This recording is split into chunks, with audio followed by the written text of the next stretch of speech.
पहला श्लोक साहिब श्री गुरु नानक पातशाह जी का है। श्लोक महला पहला। गुर दाता गुर हिवै घर गुर दीपक तिह लोए। इस पंक्ति के विश्राम इस तरह होंगे, गुर दाता गुर हिवै घर गुर दीपक तिह लोए। हिवै का मतलब हुंदा है बर्फ, हिवै घर का मतलब बर्फ का घर, यानी ठंड का सोमा, शांति का सोमा। दाता का मतलब दाता देने वाला, दीपक का मतलब दीवा ज्ञान का, ते लोई का मतलब त्रिलोकी विच यानी तिन्ना लोकां विच यानी सारे संसार के अंदर। तो गुरु पातशाह जी सानू समझा रहे ने, गुरु दाता गुरु ज्ञान की दात देने वाला दाता है। गुरु तो सानू ज्ञान की दात मिलती है, वे ऑफ लाइफ मिलता है, दाता देने वाला है। गुर हिवै घर, गुरु शांति का सोमा है, शांति का घर है, यानी गुरु के अंदर शीतलता है, गुरु के अंदर शांति है। गुरु तो ज्ञान की दात मिलती है, गुरु के ज्ञान नाल जिंदगी जीवन, साडी जिंदगी विच शांति आउंदी है। गुर दीपक ते लोए ते गुरु जो है तिन्ना ही लोकां दे अंदर ज्ञान का चानना करन वाला है।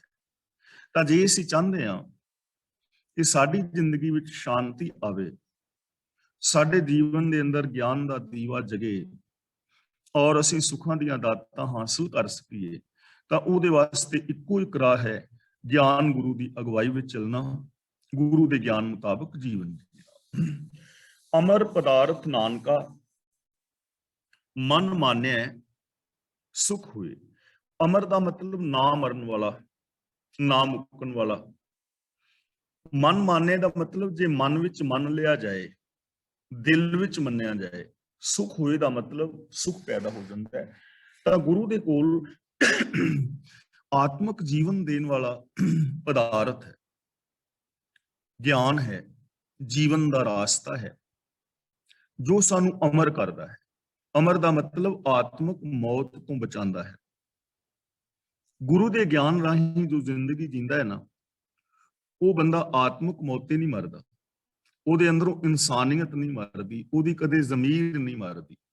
तो ਉਹ ज्ञान गुरु ਦੇ ਕੋਲ है, गुरु तो सानू प्राप्त ਹੁੰਦਾ है। मन मान्या, इत्थे मन ਦੇ ਨੰਨੇ ਨਾਲ ਸਿਹਾਰੀ।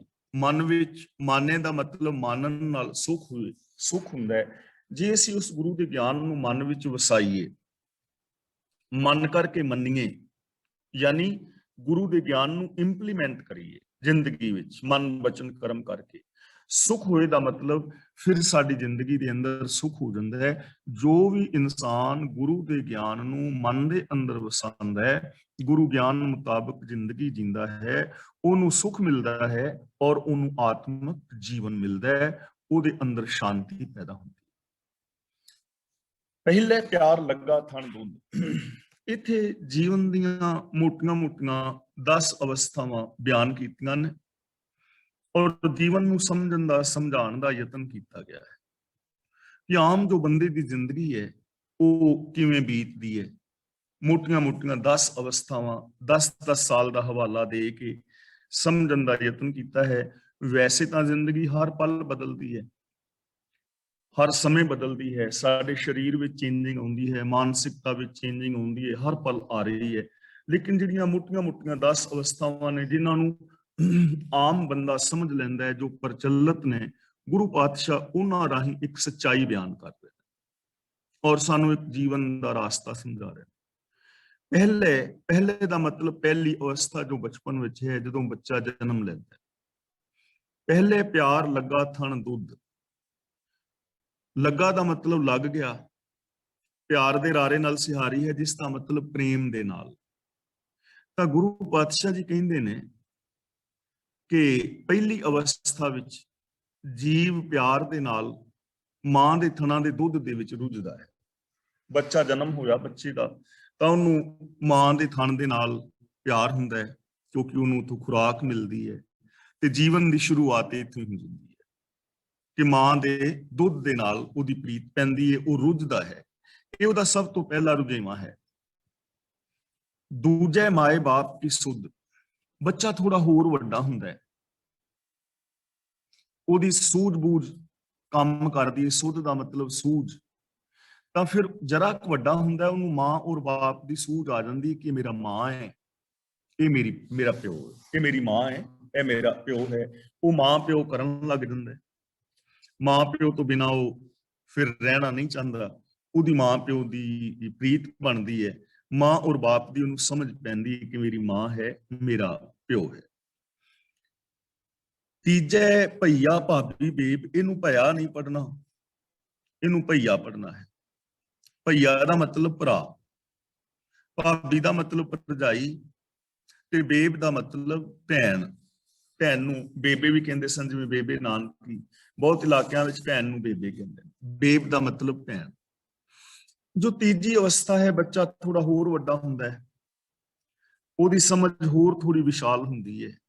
ਤਾਂ ਉਹਨੂੰ ਸਮਝ ਆ ਜਾਂਦੀ ਹੈ ਮੇਰਾ ਭਰਾ ਹੈ, ਮੇਰੀ ਭਰਜਾਈ ਹੈ, ਮੇਰੀ ਭੈਣ ਹੈ। ਯਾਨੀ ਹੋਰ ਰਿਸ਼ਤਿਆਂ ਨਾਤਿਆਂ ਦੀ ਵੀ ਉਹਨੂੰ ਸੂਝ ਸਮਝ ਆਉਂਦੀ ਹੈ, ਜਿਹਦੇ ਵਿੱਚ ਨਾਨਕੇ ਦਾਦਕੇ ਆਦਿ ਖੂਬ ਹੈ, ਇਹਨਾਂ ਦੀ ਹੌਲੇ ਹੌਲੇ ਉਹਨੂੰ ਸਮਝ ਆਉਂਦੀ ਹੈ। ਚੌਥਾ ਹੈ ਪਿਆਰ ਉਪੰਨੀ ਖੇਡ। ਜਦੋਂ ਥੋੜਾ ਬੰਦਾ ਹੋਰ ਵੱਡਾ ਹੁੰਦਾ ਹੈ ਨਾ ਬੱਚਾ, ਤਾਂ ਉਹਦੇ ਅੰਦਰ ਪਿਆਰ ਦੇ ਕਾਰਨ ਖੇਡਣ ਦੀ ਰੁਚੀ ਪੈਦਾ ਹੁੰਦੀ ਹੈ, ਖੇਡਾਂ ਦੀ ਰੁਚੀ ਪੈਦਾ ਹੁੰਦੀ ਹੈ। ਬੱਚਾ ਬਾਹਰ ਸਾਥੀਆਂ ਦੇ ਨਾਲ ਖੇਲਣ ਨਿਕਲਦਾ ਹੈ, ਜਾਂ ਘਰ ਦੇ ਵਿੱਚ ਉਹ ਨਿੱਕੇ ਨਿੱਕੇ ਖਿਡੌਣਿਆਂ ਦੇ ਨਾਲ ਖੇਲਦਾ ਹੈ। ਨਿੱਕੀ ਜੀ ਕਾਰ ਲੈਣ ਦੀ, ਨਿੱਕਾ ਜਿਹਾ ਖਿਡੌਣਾ ਲੈਣ ਦਾ, ਛਣਕਣਿਆਂ ਨਾਲ ਖੇਡਣ ਲੱਗ ਗਿਆ। ਫਿਰ ਹੌਲੇ ਹੌਲੇ ਵੱਡੀਆਂ ਗੇਮਾਂ ਨੇ, ਅੱਜ ਕੱਲ੍ਹ ਕੰਪਿਊਟਰ ਗੇਮਾਂ ਆ ਗਈਆਂ, ਮੋਬਾਈਲ ਦੇ ਵਿੱਚ ਗੇਮਾਂ ਆ ਗਈਆਂ। ਤਾਂ ਹੌਲੇ ਹੌਲੇ ਬੰਦਾ ਇਹਨਾਂ ਖੇਡਾਂ ਦੇ ਵਿੱਚ ਜਿਹੜਾ ਬੱਚਾ ਹੈ ਉਹ ਰੁਚਿਤ ਹੁੰਦਾ ਹੈ। ਪੰਜਵੇਂ ਖਾਣ ਪੀਣ ਦੀ ਧਾਤ, ਥੋੜਾ ਹੋਰ ਜਵਾਨ ਹੋ ਜਾਂਦਾ ਹੈ। ਧਾਤ ਦਾ ਮਤਲਬ ਦੌੜ, ਰੁਚੀ। ਥੋੜਾ ਹੋਰ ਵੱਡਾ ਹੁੰਦਾ ਹੈ, ਫਿਰ ਇਹਦੇ ਅੰਦਰ ਖਾਣ ਪੀਣ ਦੀ ਲਾਲਸਾ ਪੈਦਾ ਹੁੰਦੀ ਹੈ। ਇਹਨੂੰ ਹੁਣ ਚਾਕਲੇਟ ਵੀ ਚਾਹੀਦਾ ਹੈ, ਇਹਨੂੰ 버ਗਰ ਵੀ ਚਾਹੀਦੇ ਨੇ, ਪੀਜੇ ਵੀ ਚਾਹੀਦੇ ਨੇ, ਇਹਨੂੰ ਹੋਰ ਵੀ ਮਠਿਆਈਆਂ ਸਵੀਟਸ ਆਦਿ ਚਾਹੀਦੀਆਂ ਨੇ। ਔਰ ਹੋਰ ਇਹਨੂੰ ਖਾਣ ਪੀਣ ਦੀ ਜਿਹੜੀ ਲਾਲਸਾ ਬੰਦੇ ਦੇ ਅੰਦਰ ਜਵਾਨ ਉਮਰ ਦੇ ਵਿੱਚ ਪੈਦਾ ਹੁੰਦੀ ਹੈ, ਔਰ ਇਹ ਖਾਣ ਪੀਣ ਦੀ ਰੁਚੀ ਦੇ ਵਿੱਚ ਖਚਤ ਹੁੰਦਾ ਹੈ। ਥੋੜਾ ਹੋਰ ਜਵਾਨ ਹੋ ਗਿਆ, ਛਿਵੇਂ ਕਾਮ ਨਾ ਪੁੱਛੇ ਜਾਤ। ਫਿਰ ਇਹਦੇ ਅੰਦਰ ਕਾਮ ਵਾਸਨਾ ਜਾਗਦੀ ਹੈ, ਕਾਮ ਦੀ ਰੁਚੀ ਪੈਦਾ ਹੁੰਦੀ ਹੈ। ਔਰ ਵੈਸੇ ਇਹ ਵੇਖਦਾ ਹੈ ਉੱਚੀ ਨੀਵੀਂ ਜਾਤ ਹੈ ਜੀ, ਇਹ ਸਾਡਾ ਨਹੀਂ, ਇਹ ਫਲਾਂ ਨਹੀਂ।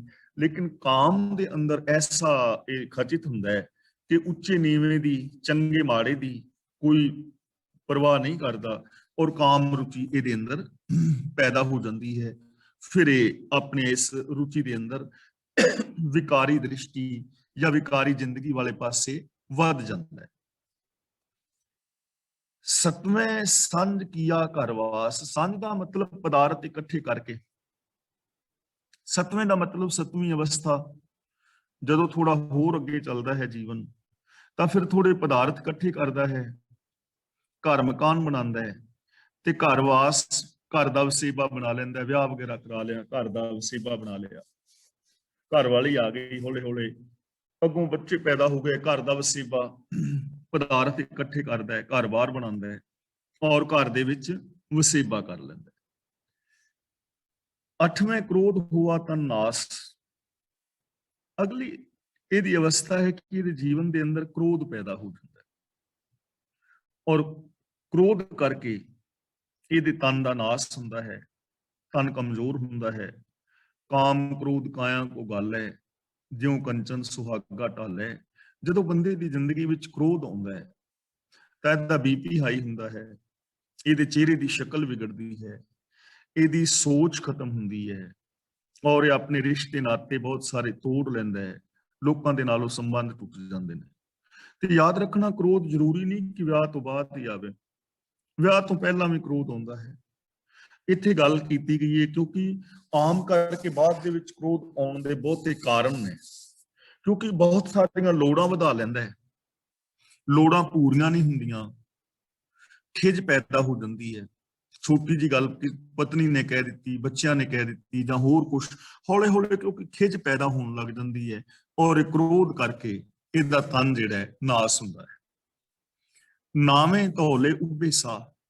ਹੁਣ ਹੌਲੇ ਹੌਲੇ ਉਮਰ ਵੱਧ ਰਹੀ ਹੈ, ਤੇ ਉਮਰ ਵਧਣ ਦੇ ਨਾਲ ਇਹਦੇ ਕੇਸ ਚਿੱਟੇ ਹੋ ਜਾਂਦੇ ਨੇ, ਧੌਲੇ ਵਾਲ ਆ ਗਏ, ਉੱਭੇ ਸਾਹ ਦਾ ਮਤਲਬ ਇਹਦੇ ਸਾਹ ਵੀ ਖਿੱਚ ਕੇ ਆਉਣ ਲੱਗ ਗਏ, ਤੁਰਨ ਲੱਗਿਆ ਵੀ ਸਾਹ ਚੜਨ ਲੱਗ ਗਿਆ, ਕੰਮ ਕਰਨ ਲੱਗਿਆ ਸਾਹ ਚੜਨ ਲੱਗ ਗਿਆ, ਬੋਲਣ ਲੱਗਿਆ ਸਾਹ ਚੜਨ ਲੱਗ ਗਿਆ। ਯਾਨੀ ਜ਼ਰੂਰੀ ਨਹੀਂ ਕਿ ਸਾਰਿਆਂ ਨੂੰ ਸਾਹ ਹੀ ਚੜੇ। ਇੱਥੇ ਸਾਹ ਚੜਨ ਦਾ ਮਤਲਬ ਹੈ ਕਿ ਥਕੇਵਾਂ ਹੋ ਗਿਆ, ਪਰੇਸ਼ਾਨੀ ਆਉਣ ਲੱਗ ਗਈ ਜ਼ਿੰਦਗੀ ਦੇ ਅੰਦਰ, ਸਰੀਰ ਦੇ ਅੰਦਰ ਕਮਜ਼ੋਰੀ ਆਉਣ ਲੱਗ ਗਈ। ਕਈ ਸਾਰੀਆਂ ਕਮਜ਼ੋਰੀਆਂ ਹੌਲੇ ਹੌਲੇ ਬੁਢੇਪੇ ਦੇ ਵਿੱਚ ਆ ਜਾਂਦੀਆਂ ਨੇ। 10ਵੇਂ ਦੱਧਾ ਹੋਆ ਸਵਾ। ਦੱਧਾ ਦਾ ਮਤਲਬ ਸੜ ਕੇ, ਆਖਿਰ ਮਰ ਗਿਆ ਤੇ ਘਰਦਿਆਂ ਨੇ ਸਾੜ ਦਿੱਤਾ ਤੇ ਸਵਾਹ ਹੋ ਗਈ। ਹੁਣ ਇੱਥੋਂ ਤੱਕ ਆਉਂਦਿਆਂ ਤੁਸੀਂ ਖਾਸ ਚੀਜ਼ ਵੇਖੀ ਹੈ ਕਿ ਇਹਨਾਂ ਸਾਰੀਆਂ ਅਵਸਥਾਵਾਂ ਦੇ ਵਿੱਚ ਬੰਦੇ ਦਾ ਕੋਈ ਗੋਲ ਨਹੀਂ, ਇਹਦਾ ਕੋਈ ਗੋਲ ਨਹੀਂ ਕਿ ਮੈਂ ਸੱਚਾਈ ਵਾਲੀ ਜ਼ਿੰਦਗੀ ਜੀਣੀ ਹੈ, ਜਾਂ ਮੈਂ ਇਨਸਾਨੀਅਤ ਵਾਲੀ ਜ਼ਿੰਦਗੀ ਜੀਣੀ ਹੈ, ਜਾਂ ਮੈਂ ਕੁਝ ਵੱਖਰਾ ਕਰਨਾ ਹੈ, ਜਾਂ ਸਚਿਆਰ ਹੋਣਾ ਹੈ। ਇਹੋ ਜਿਹਾ ਗੋਲ ਪੂਰਿਆਂ ਇਹਨਾਂ 10 ਸਟੇਜਾਂ ਦੇ ਵਿੱਚ ਨਹੀਂ ਹੈ। ਜਦੋਂ ਬਚਪਨ ਸੀ ਉਦੋਂ ਤਾਂ ਚਲੋ ਪਤਾ ਹੀ ਨਹੀਂ ਹੈ, ਲੇਕਿਨ ਬਚਪਨ ਤੋਂ ਬਾਅਦ ਵੀ ਸਚਿਆਰਤਾ ਵਾਲੇ ਪਾਸੇ ਬੰਦੇ ਦਾ ਖਿਆਲ ਗਿਆ ਹੀ ਨਹੀਂ। ਔਰ ਇਹ ਸਾਰਿਆਂ ਦੀ ਗੱਲ ਨਹੀਂ, ਇਹ ਬਹੁਤਾਤ ਗਿਣਤੀ ਦੀ ਗੱਲ ਹੈ, ਪਰਸੈਂਟੇਜ ਦੇ ਨਾਲ, ਕਿਉਂਕਿ ਚੰਗੇ ਲੋਕ ਵੀ ਹੁੰਦੇ ਨੇ, ਹੈਨ ਵਿਰਲੇ ਨਾ ਹੀ ਕਣੇ ਫੈਲ ਫੱਕੜ ਸੰਸਾਰ। ਤਾਂ ਕੀ ਹੋਇਆ ਵੀ ਸੜ ਗਿਆ, ਮਰ ਗਿਆ। ਗਏ ਸਗੀਤ ਪੁਕਾਰੀ ਤਾਹ। ਸਗੀਤ ਦਾ ਮਤਲਬ ਸੰਗੀ ਸਾਥੀ, ਗਏ ਦਾ ਮਤਲਬ ਜਿਹੜੇ ਫੂਕਣ ਜਾਂਦੇ ਨੇ। ਹੁਣ ਜਿਹੜੇ ਸਾੜਨ ਵਾਸਤੇ ਗਏ ਸੱਜਣ ਮਿੱਤਰ, ਪੁਕਾਰੀ ਤਾਹ, ਤਾਹ ਦਾ ਮਤਲਬ ਉਠਾ ਮਾਰਦੇ ਨੇ, ਰੋਂਦੇ ਨੇ। ਪਹਿਲੇ ਯੁੱਗ ਦੇ ਅੰਦਰ ਜੋ ਬੀਤ ਗਿਆ ਸਮਾਂ ਹੈ, ਘਰ ਦਾ ਕੋਈ ਵੱਡਾ ਪੁੱਤਰ ਜਾਂ ਕੋਈ ਵੀ ਜੀ ਜਿਹੜਾ ਨਾ ਮਰਨ ਤੇ ਢਾਹ ਮਾਰਦਾ ਹੁੰਦਾ ਸੀ। ਉਹਨਾਂ ਦੇ ਕਈ ਸਾਰੇ ਰੀਜ਼ਨਸ ਹਨ। ਇੱਕ ਤਾਂ ਦੁੱਖ ਤਾਂ ਹੁੰਦਾ ਹੀ ਹੈ ਹਰ ਇਨਸਾਨ ਨੂੰ, ਕੋਈ ਵੀ ਘਰ ਦੇ ਵਿੱਚੋਂ ਜੀ ਗੁਜ਼ਰਦਾ ਹੈ, ਮੋਹ ਹੁੰਦਾ ਹੈ, ਦੁੱਖ ਹੁੰਦਾ ਹੈ, ਰੋਣ ਆਉਂਦਾ ਹੈ ਬੰਦੇ ਨੂੰ। ਅੱਜ ਕੱਲ ਤਾਂ ਮੋਬਾਈਲ ਨੇ ਨਾਲ ਦੇ ਨਾਲ ਮੈਸੇਜ ਕਰਤਾ, ਗਰੁੱਪ ਦੇ ਵਿੱਚ ਪਾ ਦਿਓ ਕਿ ਫਲਾਂ ਬੰਦਾ ਚਲਾਣੇ ਕਰ ਗਿਆ, ਫੇਸਬੁੱਕ ਤੇ ਪਾ ਦਿਓ, ਪੂਰੀ ਦੁਨੀਆ 'ਚ ਪਤਾ ਲੱਗ ਜਾਂਦਾ। ਪਰ ਉਦੋਂ ਆਂਢ ਗੁਆਂਢ ਨੂੰ ਦੱਸਣ ਦਾ ਤਰੀਕਾ ਇਹ ਸੀ ਵੀ ਢਾਹ ਮਾਰਨ ਦੇ ਨਾਲ ਲੋਕਾਂ ਨੂੰ ਗੁਆਂਢ 'ਚ ਪਤਾ ਲੱਗ ਜਾਂਦਾ ਸੀ ਕਿ ਕੋਈ ਮੌਤ ਹੋ ਗਈ ਹੈ। ਤਾਂ ਗਏ ਸਗੀਤ ਪੁਕਾਰੀ ਤਾਹਾ, ਇੱਥੇ ਫਿਰ ਉਹਨਾਂ ਦੀ ਗੱਲ ਹੈ ਕਿ ਜਿਹੜੇ ਉਸ ਆਪਣੇ ਪਿਆਰੇ ਨੂੰ, ਮ੍ਰਿਤਕ ਨੂੰ ਸਾੜਨ ਜਾਂਦੇ ਨੇ, ਉਹ ਤਾਹਾਂ ਮਾਰਦੇ ਨੇ, ਭਾਵ ਰੋਂਦੇ ਨੇ। ਉੱਡਿਆ ਹੰਸ ਦਸਾਏ ਰਾਹ, ਜੋ ਇਹਦਾ ਅਰਥ ਕੀਤਾ ਹੈ ਨਾ ਆਮ ਵਿਦਵਾਨ ਵੀਰਾਂ ਨੇ, ਜੀਵਾਤਮਾ ਸਰੀਰ ਵਿੱਚੋਂ ਨਿਕਲ ਕੇ ਅਗਾਂਹ ਦੇ ਰਾਹ ਪੁੱਛਦਾ ਹੈ ਕਿ ਮੈਨੂੰ ਰਾਹ ਦੱਸੋ। ਪਰ ਉੱਡਿਆ ਹੰਸ ਦਾ ਮਤਲਬ ਇੱਥੇ ਹੈਗਾ ਕਿ ਜੀਵਨ ਖਤਮ ਹੋ ਗਿਆ, ਜਾਨ ਨਿਕਲ ਗਈ। ਦਸਾਏ ਰਾਹ ਦਾ ਮਤਲਬ ਇਹ ਰਾਹ ਦੱਸਦਾ ਹੈ, ਇਹ ਨਿਯਮ ਦੱਸਦਾ ਹੈ ਕਿ ਆਖਿਰ ਬੰਦੇ ਦੀ ਮੌਤ ਹੋ ਜਾਂਦੀ ਹੈ। ਇਹ ਰਾਹ ਜਿਹੜਾ ਹੈ, ਕਾਨੂੰਨ ਜਿਹੜਾ ਹੈ, ਇਹ ਦੱਸ ਰਿਹਾ ਹੈ ਕਿ ਬੰਦੇ ਦਾ ਜੀਵਨ ਆਖਿਰ ਖਤਮ ਹੋ ਜਾਂਦਾ ਹੈ। ਜਾਨ ਸਾਰਿਆਂ ਦੀ ਨਿਕਲ ਜਾਣੀ ਹੈ, ਮੌਤ ਸਾਰਿਆਂ ਦੀ ਆਉਣੀ ਹੈ, ਇਹ ਇੱਕ ਨਿਯਮ ਹੈ। ਤੇ ਆਖਿਰ ਹੁੰਦਾ ਕੀ ਹੈ? ਆਇਆ ਗਿਆ ਮੁਇਆ ਨਾ। ਰਾਹ ਕੀ ਦੱਸ ਰਿਹਾ ਹੈ, ਨਿਯਮ ਕੀ ਦੱਸ ਰਿਹਾ ਹੈ ਕਿ ਆਇਆ ਬੰਦਾ ਆਇਆ, ਗਿਆ ਦਾ ਮਤਲਬ ਚਲਾ ਗਿਆ, ਮਰ ਗਿਆ, ਤੇ ਅਖੀਰ ਵਿੱਚ ਕੀ ਹੋਇਆ? ਮੁਇਆ ਨਾਉ, ਉਹਦਾ ਨਾਮ ਵੀ ਮੁੱਕ ਜਾਂਦਾ, ਨਾਮ ਵੀ ਮਰ ਜਾਂਦਾ। ਦੇਖੋ ਅਸੀਂ ਹਾਂ ਇਸ ਚੀਜ਼ ਨੂੰ ਥੋੜਾ ਜਿਹਾ ਸਮਝੀਏ। ਅਸੀਂ ਜਿੰਨੇ ਵੀ ਭੈਣ ਭਰਾ ਹਾਂ, ਸਾਡੇ ਰਿਸ਼ਤੇਦਾਰ ਸੱਜਣ ਮਿੱਤਰ ਨੇ, ਸਪੋਜ਼ ਕਿ ਮੇਰੀ ਅੱਜ ਮੌਤ ਹੁੰਦੀ ਹੈ, ਤਾਂ ਮੈਂ ਆਇਆ ਔਰ ਚਲਾ ਗਿਆ, ਜੰਮਿਆ ਤੇ ਮਰ ਗਿਆ। ਹੁਣ ਮੇਰਾ ਨਾਮ ਕਿੰਨਾ ਕੁ ਚਿਰ ਰਹੇਗਾ? ਜਿੰਨਾ ਕੁ ਚਿਰ ਤੁਸੀਂ ਜਿਉਂਦੇ ਹੋ। ਮੇਰੇ ਯਾਰ ਦੋਸਤ, ਮੇਰੇ ਸੱਜਣ ਮਿੱਤਰ, ਬੱਚੇ, ਜ਼ਿਆਦਾ ਪੋਤਰੀ ਤੱਕ ਮੇਰਾ ਨਾਮ ਰਹਿ ਜਾਏਗਾ। ਤੇ ਜਦੋਂ ਉਹ ਵੀ ਮਰ ਗਏ, ਉਦੋਂ ਮੇਰਾ ਨਾਮ ਵੀ ਖਤਮ ਹੋ ਜਾਣਾ। ਉਹਨਾਂ ਚਿਰ ਹੀ ਰਹੇਗਾ ਨਾ ਜਿੰਨਾ ਚਿਰ ਮੈਨੂੰ ਜਾਣਨ ਵਾਲੇ ਨੇ। ਕਦੇ ਕਦਾਈ ਕੋਈ ਨਾਮ ਲੈ ਲਿਆ ਕਰੇਗਾ, ਹਾਂ ਯਾਰ ਮੋਹਰ ਸਿੰਘ ਹੁੰਦਾ ਸੀ। ਕਦੇ ਕਦਾਈ ਅਸੀਂ ਨਾਮ ਸਾਨੂੰ ਯਾਦ ਆ ਜਾਂਦਾ ਨਾ ਆਪਣੇ ਸੱਜਣਾ ਮਿੱਤਰਾਂ ਦਾ। ਕੌਣ ਯਾਦ ਕਰਦਾ? ਏਡੇ ਵੱਡੇ ਵੱਡੇ ਰਾਜੇ ਮਹਾਰਾਜੇ ਜਿਨ੍ਹਾਂ ਦਾ ਕਦੀ ਨਾਮ ਚੱਲਦਾ ਸੀ, ਅੱਜ ਇਤਿਹਾਸ ਦੀਆਂ ਕਿਤਾਬਾਂ 'ਚ ਉਹਨਾਂ ਦਾ ਨਾਮ ਵੀ ਖਤਮ ਹੁੰਦਾ ਜਾ ਰਿਹਾ। ਭਗਤ ਬੇਣੀ ਜੀ ਦੇ ਟਾਈਮ ਕੌਣ ਰਾਜਾ ਸੀ? ਕਿਸੇ ਨੂੰ ਪਤਾ ਹੈ? ਪੂਰੀ ਕਲਾਸ 'ਚ ਕਿਸੇ ਨੂੰ ਨਹੀਂ ਪਤਾ ਨਾ। ਆਖਿਰ ਨਾਮ ਵੀ ਬੰਦੇ ਦਾ ਖਤਮ ਹੋ ਜਾਂਦਾ ਹੈ, ਉਹਦਾ ਕੋਈ ਨਾਮ ਵੀ ਚੇਤੇ ਨਹੀਂ ਕਰਦਾ। ਔਰ ਹਕੀਕਤ ਇਹੀ ਹੈ। लेकिन नाम किन्हां दे चेते रहिंदे ने ਜਿਹੜੇ ਇਸ ਦੁਨੀਆ ਦੇ ਵਿੱਚ ਕੁਝ ਕਰ ਜਾਂਦੇ ਨੇ। ਇਹ ਸ਼ਬਦ ਦੇ ਵਿੱਚ ਵੇਖੋਗੇ ਨਾ ਗੌਰ ਦੇ ਨਾਲ ਕਿ ਸ਼ੁਰੂ ਤੋਂ ਲੈ ਕੇ ਇਹ ਕੰਮ ਕਰਦਾ ਰਿਹਾ ਤੇ ਮਰ ਗਿਆ, ਆਖਿਰ ਨਾਮ ਖਤਮ ਹੋ ਜਾਏਗਾ। ਹੁਣ ਇਸ ਪੂਰੇ ਸ਼ਬਦ ਦੇ ਅੰਦਰ ਬੰਦੇ ਨੇ ਕੁਝ ਵੀ ਐਸਾ ਨਹੀਂ ਕੀਤਾ ਜਿਹਦੇ ਨਾਲ ਉਹਦਾ ਨਾਮ ਰਹਿ ਸਕਦਾ ਹੁੰਦਾ। ਜਿਵੇਂ ਆਪਾਂ ਰੋਜ਼ ਬੇਨਤੀ ਕਰਨੇ ਨਾ, ਜਾਂ ਤੇ ਕੁਝ ਐਸਾ ਲਿਖ ਜਾਓ ਕਿ ਲੋਕ ਪੜ੍ਹਦੇ ਰਹਿਣ, ਜਾਂ ਐਸਾ ਕਰ ਜਾਓ ਲੋਕ ਕੁਝ ਕਰਦੇ ਰਹਿਣ। ਹੁਣ ਜਿਨ੍ਹਾਂ ਦਾ ਅਰਦਾਸ ਵਿੱਚ ਅਸੀਂ ਨਾਮ ਲੈਂਦੇ ਆ, ਉਹਨਾਂ ਨੇ ਕੁਝ ਕੀਤਾ ਹੈ ਨਾ ਧਰਮ ਦੀ ਦੁਨੀਆ ਵਿੱਚ। ਗੁਰੂ ਸਾਹਿਬਾਨ ਨੇ, ਭਗਤ ਜਨ ਨੇ, ਬਾਣੀਕਾਰ ਨੇ, ਉਹਨਾਂ ਦਾ ਨਾਮ ਰਹੇਗਾ ਕਿਉਂਕਿ ਉਹਨਾਂ ਨੇ ਕੁਝ ਕੀਤਾ ਹੈ। ਜਿਹੜੇ ਸਾਇੰਟਿਸਟ ਨੇ, ਨਿਊਟਨ ਵਰਗੇ ਨੇ, ਆਇਨਸਟਾਈਨ ਵਰਗੇ ਨੇ, ਹੋਰ ਸਾਇੰਟਿਸਟ ਨੇ, ਉਹਨਾਂ ਦਾ ਨਾਮ ਰਹੇਗਾ, ਉਹਨਾਂ ਨੇ ਕੀਤਾ ਹੈ ਕੁਝ। ਆਮ ਬੰਦੇ ਦਾ ਜਿਹੜਾ ਨਾਮ ਵੀ ਖਤਮ ਹੋ ਜਾਂਦਾ। ਤੇ ਹੁੰਦਾ ਕੀ ਇਹ ਪਿੱਛੇ ਪਿੱਛੇ ਪੱਤਲ ਸਦਿਓ ਕਾਮ, ਇਹਨੂੰ ਕਾਵ ਨਹੀਂ ਪੜਨਾ, ਕਾਮ। ਪੱਤਲ ਦਾ ਮਤਲਬ ਪੱਤਿਆਂ ਦੀ ਥਾਲੀ, ਜਿਹਦੇ ਵਿੱਚ ਸਰਾਧ ਕਰਨ ਲੱਗਿਆਂ ਬ੍ਰਾਹਮਣਾਂ ਵਾਸਤੇ ਭੋਜਨ ਰੱਖਦੇ ਨੇ। ਪਹਿਲਾਂ ਪੱਤਿਆਂ ਦੀਆਂ ਥਾਲੀਆਂ ਹੁੰਦੀਆਂ ਸਨ, ਪੱਤਲਾਂ ਦੇ ਡੂਨੇ ਹੁੰਦੇ ਸਨ, ਤੇ ਇਹ ਪੱਤਿਆਂ ਦੇ, ਉਹਨਾਂ ਨੂੰ ਪੱਤਲ ਕਹਿੰਦੇ ਸਨ। ਢਾਕ ਦੇ ਪੱਤਿਆਂ ਦੇ ਬਣੇ ਹੁੰਦੇ ਸਨ, ਛਿਛਰੇ ਦੇ ਪੱਤਿਆਂ ਦੇ ਪੱਤੇ, ਉਹ ਚੌੜੇ ਹੁੰਦੇ ਨੇ, ਤੇ ਉਹਨਾਂ ਨੂੰ ਜੋੜ ਕੇ ਥਾਲੀ ਬਣਾਈ ਜਾਂਦੀ ਸੀ, ਜਾਂ ਸਿੱਧੀ ਜੀ ਪੱਤਲ, ਉਹਦੇ ਉੱਤੇ ਚੌਲ ਦਾਲ ਵਗੈਰਾ ਲੋਕ ਖਾਂਦੇ ਸਨ। ਪੱਤਿਆਂ ਦੇ ਡੂਨੇ ਹੁੰਦੇ ਸਨ। ਪੱਤਲ ਉਹਨੂੰ ਕਹਿੰਦੇ ਨੇ ਜੋ ਬ੍ਰਾਹਮਣਾਂ ਨੂੰ ਸਰਾਧ ਕਰਨ ਵੇਲੇ ਬ੍ਰਾਹਮਣ ਵਾਲੀ ਜਿਹਦੇ ਵਿੱਚ ਭੋਜਨ ਰੱਖਦੇ ਨੇ, ਤੇ ਮਰਨ ਪਿੱਛੋਂ ਪੱਤਲਾਂ ਦਿੰਦੇ ਨੇ ਤੇ ਕਾਵਾਂ ਨੂੰ ਬੁਲਾਉਂਦੇ ਨੇ, ਯਾਨੀ ਕੋਠੇ ਦੇ ਉੱਤੇ ਸੁੱਟਦੇ ਨੇ ਕਿ ਕਾਂ ਜਿਹੜੇ ਨੇ ਉਹ ਖਾ ਲੈਣ। ਤੇ ਜੇ ਕਾਂ ਖਾ ਲੈਣ ਤੇ ਇੰਜ ਪ੍ਰਤੀਤ ਹੁੰਦਾ ਵੀ ਸਾਡੇ ਬਜ਼ੁਰਗਾਂ ਨੇ ਉਸ ਭੋਜਨ ਨੂੰ ਜਿਹੜਾ ਹੈ ਪ੍ਰਵਾਨ ਕਰ ਲਿਆ ਹੈ। ਉਹ ਗੱਲ ਯਾਦ ਆਉਂਦੀ ਹੈ, ਕਿਸੇ ਬੀਬੀ ਦੇ ਪਤੀ ਦੀ ਡੈਥ ਹੋ ਗਈ ਸੀ ਤੇ ਉਹਨੇ ਭੋਜਨ ਬਣਾ ਕੇ ਤੇ ਬਨੇਰੇ ਤੇ ਰੱਖਿਆ, ਤੇ ਕਾਂ ਆਵੇ, ਉਹ ਕਾਂ ਵੀ ਹੁਣ ਸਰਾਧਾਂ ਦਾ ਰੱਜਿਆ ਹੋਣਾ ਹੈ। ਕਾਂ ਆਏ ਤੇ ਉਡਾਰੀ ਜੀ ਮਾਰ ਕੇ ਉਹ ਭੋਜਨ ਦੇ ਕੋਲੋਂ ਚਲਾ ਜਾਏ, ਉਹਨੇ ਖਾਧਾ ਨਹੀਂ ਭੋਜਨ। ਤੇ ਬੀਬੀ ਪਿੱਟਣ ਲੱਗ ਗਈ, ਆਖਣ ਲੱਗੀ ਮਰਨ ਤੋਂ ਬਾਅਦ ਵੀ ਇਹਦਾ ਮਰਨੇ ਦਾ ਇਹ ਹਾਲ ਹੈ, ਜਿਉਂਦੇ ਨੇ ਵੀ ਮੇਰੀ ਬਣਾਈ ਸਬਜ਼ੀ ਕਦੇ ਨਹੀਂ ਸੀ ਪਸੰਦ ਕੀਤੀ, ਤੇ ਮਰਨ ਤੋਂ ਬਾਅਦ ਵੀ ਨਹੀਂ ਖਾ। ਪਿੱਛੇ ਪੱਤਲ ਸਦਿਓ ਕਾਵ, ਮਰਨ ਤੋਂ ਬਾਅਦ ਕੀ ਹੁੰਦਾ ਵੀ ਲੋਕ ਪਿੰਡ ਭਰਾ ਕੇ ਕਾਵਾਂ ਨੂੰ ਸੱਦ ਦਿੰਦੇ ਨੇ, ਕਾਵਾਂ ਨੂੰ ਖਵਾ ਦਿੰਦੇ ਨੇ, ਲੇਕਿਨ ਉਹ ਜੀਵ ਨੂੰ ਕੁਝ ਨਹੀਂ ਅਪੜਦਾ। ਜੇ ਕੋਈ ਬੰਦਾ ਕਵੇ ਕਿ ਕਾਵਾਂ ਨੂੰ ਖਵਾਉਣ ਨਾਲ, ਪੱਤਲਾਂ ਬਹਾਉਣ ਨਾਲ ਸਾਡੇ ਮਰਿਆਂ ਨੂੰ ਮਿਲ ਜਾਏ, ਤਾਂ ਉਹ ਕੁਛ ਨਹੀਂ, ਪਿੱਛੋਂ ਬੇਕਾਰ ਦੇ ਇਹ ਕਰਮ ਹੁੰਦੇ ਨੇ ਉਹਨਾਂ ਵਾਸਤੇ। ਹੁਣ ਗੁਰੂ ਜੀ ਅਖੀਰ ਵਿੱਚ ਸਚਾਈ ਦੱਸ ਰਹੇ ਨੇ, ਨਾਨਕ ਮਨਮੁਖ ਅੰਧ ਪਿਆਰ। ਮਨ ਦੇ ਪਿੱਛੇ ਤੁਰਨ ਵਾਲੇ ਮਨੁੱਖ ਦਾ ਅਗਿਆਨਤਾ ਦੇ ਨਾਲ ਪਿਆਰ ਹੁੰਦਾ ਹੈ, ਅੰਨਿਆਂ ਵਾਲਾ ਪਿਆਰ ਹੁੰਦਾ ਹੈ। ਮੋਹ, ਵਿਕਾਰ, ਪਾਪ, ਅਪਰਾਧ, ਮੇਰ ਤੇਰ ਦੀਆਂ ਭਾਵਨਾਵਾਂ, ਅਗਿਆਨਤਾ ਦੇ ਨਾਲ ਪਿਆਰ ਹੁੰਦਾ ਹੈ, ਅੰਨਾ ਪਿਆਰ ਹੁੰਦਾ ਹੈ, ਅਗਿਆਨਤਾ ਦੇ ਨਾਲ ਪਿਆਰ ਹੁੰਦਾ ਹੈ, ਔਰ ਅਗਿਆਨਤਾ ਦੇ ਨਾਲ ਜ਼ਿੰਦਗੀ ਜੀ ਜਾਂਦਾ ਹੈ। ਕਿਉਂਕਿ ਜਗਤ ਦੇ ਅੰਦਰ ਇਹ 10 ਅਵਸਥਾਵਾਂ ਮੰਨੀਆਂ ਨੇ, ਐਵੇਂ ਲੋਕ ਮੰਨਦੇ ਨੇ, ਤੇ ਗੁਰੂ ਜੀ ਨੇ ਉਹ 10 ਅਵਸਥਾਵਾਂ ਉਸੇ ਤਰ੍ਹਾਂ ਹੀ ਦੱਸ ਦਿੱਤੀਆਂ ਨੇ। ਔਰ ਦੱਸਣ ਤੋਂ ਬਾਅਦ ਕਹਿ ਰਹੇ ਨੇ ਵੀ ਜਿਹੜੀਆਂ ਤੁਹਾਡੀਆਂ ਇਹ 10 ਅਵਸਥਾਵਾਂ ਨੇ, ਇਹ ਵਿਅਰਥ ਨੇ ਜੇਕਰ ਪਿਆਰ ਅੰਨਾ ਹੈ, ਅਗਿਆਨਤਾ ਦੇ ਨਾਲ ਪਿਆਰ ਹੈ। ਨਾਨਕ ਮਨਮੁਖ ਅੰਧ ਪਿਆਰ, ਮਨ ਦੇ ਪਿੱਛੇ ਤੁਰਨ ਵਾਲੇ ਮਨੁੱਖ ਦਾ ਅੰਨਿਆਂ ਵਾਲਾ ਪਿਆਰ ਹੁੰਦਾ ਹੈ, ਅੰਨਿਆਂ ਵਾਲੀ ਜ਼ਿੰਦਗੀ ਹੁੰਦੀ ਹੈ, ਅਗਿਆਨਤਾ ਦੇ ਨਾਲ ਪਿਆਰ ਹੁੰਦਾ ਹੈ। ਉਹ ਆਪਣੇ ਜੀਵਨ ਦੇ ਵਿੱਚ ਗਿਆਨ ਦੀ ਸਹੀ ਵਰਤੋਂ ਨਹੀਂ ਕਰਦੇ। ਬਾਝ ਗੁਰੂ ਬਾ ਸੰਸਾਰ, ਗੁਰੂ ਦੀ ਸ਼ਰਨ ਵਿੱਚ ਆਉਣ ਤੋਂ ਬਿਨਾ ਇਸ ਅੰਧ ਪਿਆਰ ਦੇ ਅੰਦਰ ਸਾਰਾ ਸੰਸਾਰ ਹੀ ਡੁੱਬ ਜਾਂਦਾ ਹੈ।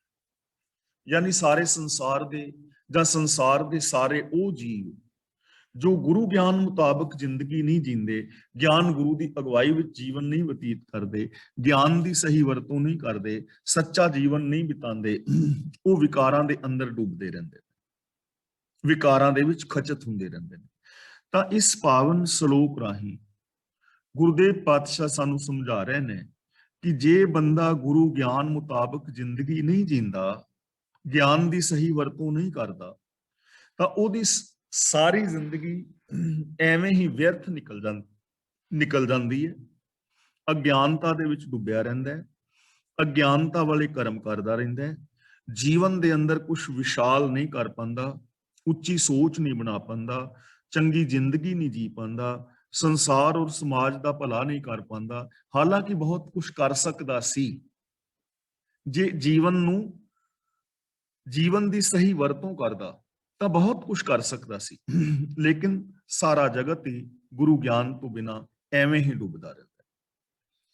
अगे हुण अगले श्लोक विच भी जीवन दीयां 10 अवस्थावां ही दसियां ने मानसिक। ते ये चीज याद रखना, ये मानसिक जो अवस्थावां ने शरीरक अवस्थावां ने संसार दे लोग मान रहे ने एवें, ये संसार दी धारणा है। ते गुरु जी ने उस धारणा नूं उसी तरह बयान किया है कि बयान करन तो बाद अखीर दे विच वो अपने विचार दे रहे ने कि करना की चाहिए सी ते बंदा करदा की रहा। हुण 10-10 साल दे हिस्से दे अंदर उमर नूं वंड के जिवें संसार दे अंदर धारनावां प्रचलित ने, उस धारणा नूं गुरु जी ने हू बहू लिया। जिवें पहले श्लोक दे विच पूरी दी पूरी वो धारणा लैके अखीर विच दस रहे ने कि गुरु दे ज्ञान तो ही ना रहन करके बंदा डुब गया। जे गुरु ज्ञान मुताबिक जिंदगी जींदा तां बचपन भी, जवानी भी, बुढ़ेपा भी सारा सफल हो सकता सी। बाल जवानी अर बिरध फुन तीन अवस्था जान, कहो नानक हर भजन बिन बिरथा सब ही मान। रब्बी गुणा तो बिना बचपन, जवानी और बुढ़ेपा बेकार हो जाता है, पर जे कोई रब्बी गुणा का धारनी होवे तां बचपन, जवानी और बुढ़ेपा सफला हो जाता है। इसी तरह हुण इस श्लोक दे विच भी गुरुदेव सानू समझा रहे ने, 10 बालतन 20 रवण 30 का सुंदर कहावे। 10 बालतन की 10 वरे दा बालपन विच हुंदा है बंदा। 20 रवण, रवण का मतलब रमन योग अवस्था, जवानी। 20 साल दे नूं असीं जवान कह दिंदे आ। 30 का सुंदर कहावे ते 30 सालां दा हो के ये सोहना अखवांदा है। 30 साल की उम्र तक लोग कहते हैं भी बड़ा सोहना है, सुनखा है। बचपन, फिर जवानी, फिर सुंदरता, 30 सालां दा बंदा सोहना अखवांदा है। ए संसार दे विच एवें प्रचलित है विचार, ते गुरु जी भी उस विचार नूं उस इतनी लै रहे ने। हालांकि सोहना ते असीं बच्चे नूं भी कह दिंदे आ, 20 साल दे नूं भी सोहना कहने आ, ठीक है ना। तां जिहड़ी विचार प्रचलित है उहनूं गुरु जी लै रहे ने उसी तरह ही, और अखीर दे विच सानू सच्चाई बयान करनगे कि करना की चाहिए।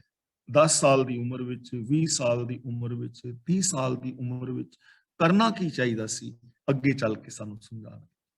40 सी पुर होए, पुर होए दा मतलब भरिया होया, जवानी जोर तजर्बे दे नाल पर जवान। 85 पग खिस्से, 85 का मतलब 50 साल का। पग खिस्से का मतलब तिलक दा है, फिर हेठां नूं जान लग पैंदा है। जदों 40 साल तो उत्ते हो जाए ना बंदा, फिर हौले हौले पैर खिसकना शुरू हो जाता है। 60 के बुढ़ेपा आवे आवे ते 60 साल तक बंदा बुढ़ेपे विच आ जाता है। 40 ते वो पूर्ण हुंदा है, 50 ते ओहदा पैर पिछे मुड़ पैंदा है, ते 60 ते बिरध अवस्था आ जाती है। यह संसार दे अंदर प्रचलित धारणा है।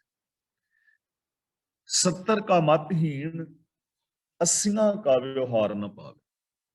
70 का मतहीन 70 साल का जीव अकलों हीना होने लग जाता है।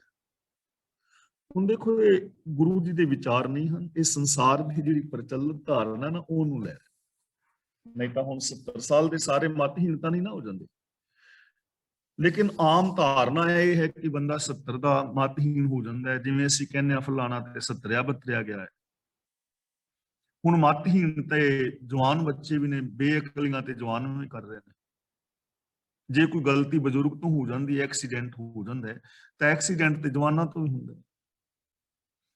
तो 70 का मतहीन कि 70 साल की उम्र में जाके फिर ये जी मत है वो भी घटनी शुरू हो जाती है। दिमाग जिहड़ा है थोड़ा काम करनों हटता है। 80 का व्यवहार ना पावे, 80 साल का जो बंदा हुंदा है ना उदों काम कार जोगा नहीं रह जाता। वैसे बहुत सारे लोग ने जो 100 साल के भी काम करते हैं, पर आम करके 80 सालों के उत्ते जाके बंदे दे अंदर वो जवानी वाला जोश नहीं रह जाता जिन्ना कि जवानी दे विच वो कर सकता सी। 90 का सहजासनी मूल न जाने अप बल। सहजासनी, सहजासनी का मतलब मंजे ते आसन लाने वाला, सेज ते आसन लाने वाला।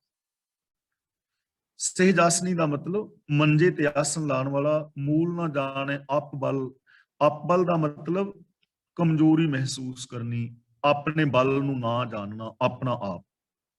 90 साल का मंजे तो नहीं हिलदा ते अपना आप भी नहीं संभाल सकता। ऐसी आ जाती ना स्टेज, बहुत गिनती की गल है कि 90 साल का बंदा हो जाता फिर मंजे ते बह जाता है।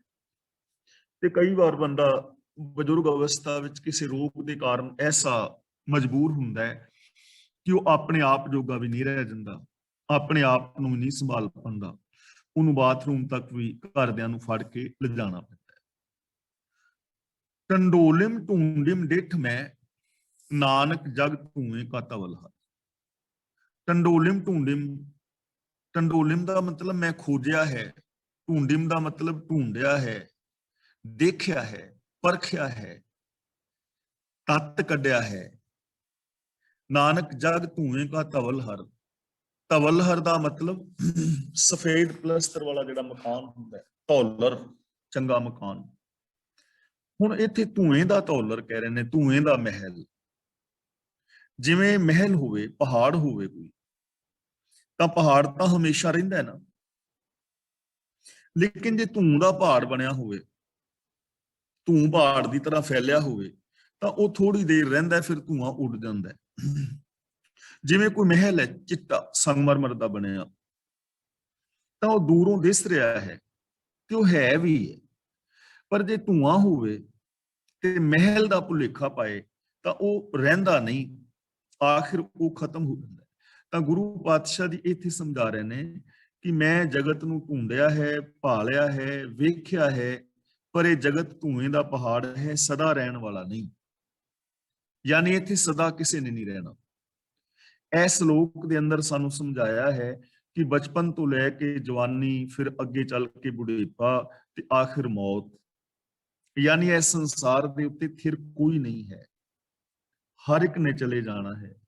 ਤਾਂ ਇਸ ਪਾਵਨ ਸ਼ਲੋਕ ਦੇ ਵਿੱਚ ਵੀ ਸਾਨੂੰ ਇਹ ਚੀਜ਼ ਹੀ ਸਮਝਾਈ ਹੈ ਕਿ ਕਦੇ ਤਾਂ ਇਹ ਸੁੰਦਰ ਅਖਵਾਰਿਆ ਹੈ, ਕਦੇ ਜਵਾਨ ਅਖਵਾਰਿਆ ਹੈ, ਲੇਕਿਨ ਇਹਦੇ ਅੰਦਰ ਵੀ ਜਿਹੜੀ ਕਮੀ ਦਿਸ ਰਹੀ ਹੈ ਉਹ ਇਹ ਹੈ ਕਿ ਸੱਚ ਦੇ ਨਾਲ ਜੁੜਨ ਦੀ ਚੇਸ਼ਟਾ ਨਹੀਂ ਹੈ, ਸਚਿਆਰ ਹੋਣ ਦੀ ਚੇਸ਼ਟਾ ਨਹੀਂ ਹੈ, ਜੀਵਨ ਦਾ ਕੋਈ ਮਹਾਨ ਵੱਡਾ ਏਮ ਔਰ ਗੋਲ ਨਹੀਂ ਕਿ ਮੈਂ ਜਿਵੇਂ ਜਿਵੇਂ ਮੇਰੀ ਉਮਰ ਵੱਧ ਰਹੀ ਹੈ ਤਾਂ ਮੈਂ ਕੁਝ ਸਮਾਜ ਸੁਧਾਰ ਵਾਸਤੇ ਕਰ ਜਾਵਾਂ, ਰਾਜਨੀਤੀ ਦੇ ਅੰਦਰ ਕੋਈ ਨਵੀਆਂ ਪਿਰਤਾਂ ਪਾ ਜਾਵਾਂ, ਧਰਮ ਦੀ ਦੁਨੀਆ ਵਿੱਚ ਕੁਝ ਮਹਾਨਤਾ ਖੱਟ ਜਾਵਾਂ, ਜਾਂ ਆਰਥਿਕ ਦੁਨੀਆ ਵਿੱਚ ਕੁਝ ਐਸਾ ਕਰ ਜਾਵਾਂ ਕਿ ਲੋਕ ਯਾਦ ਕਰਦੇ ਰਹਿਣ, ਪਰਿਵਾਰਕ ਜ਼ਿੰਦਗੀ ਵਾਸਤੇ ਕੁਝ ਐਸਾ ਦੇ ਜਾਵਾਂ, ਲੇਕਿਨ ਐਸੀ ਕੋਈ ਚੇਸ਼ਟਾ ਹੀ ਨਹੀਂ ਹੈ।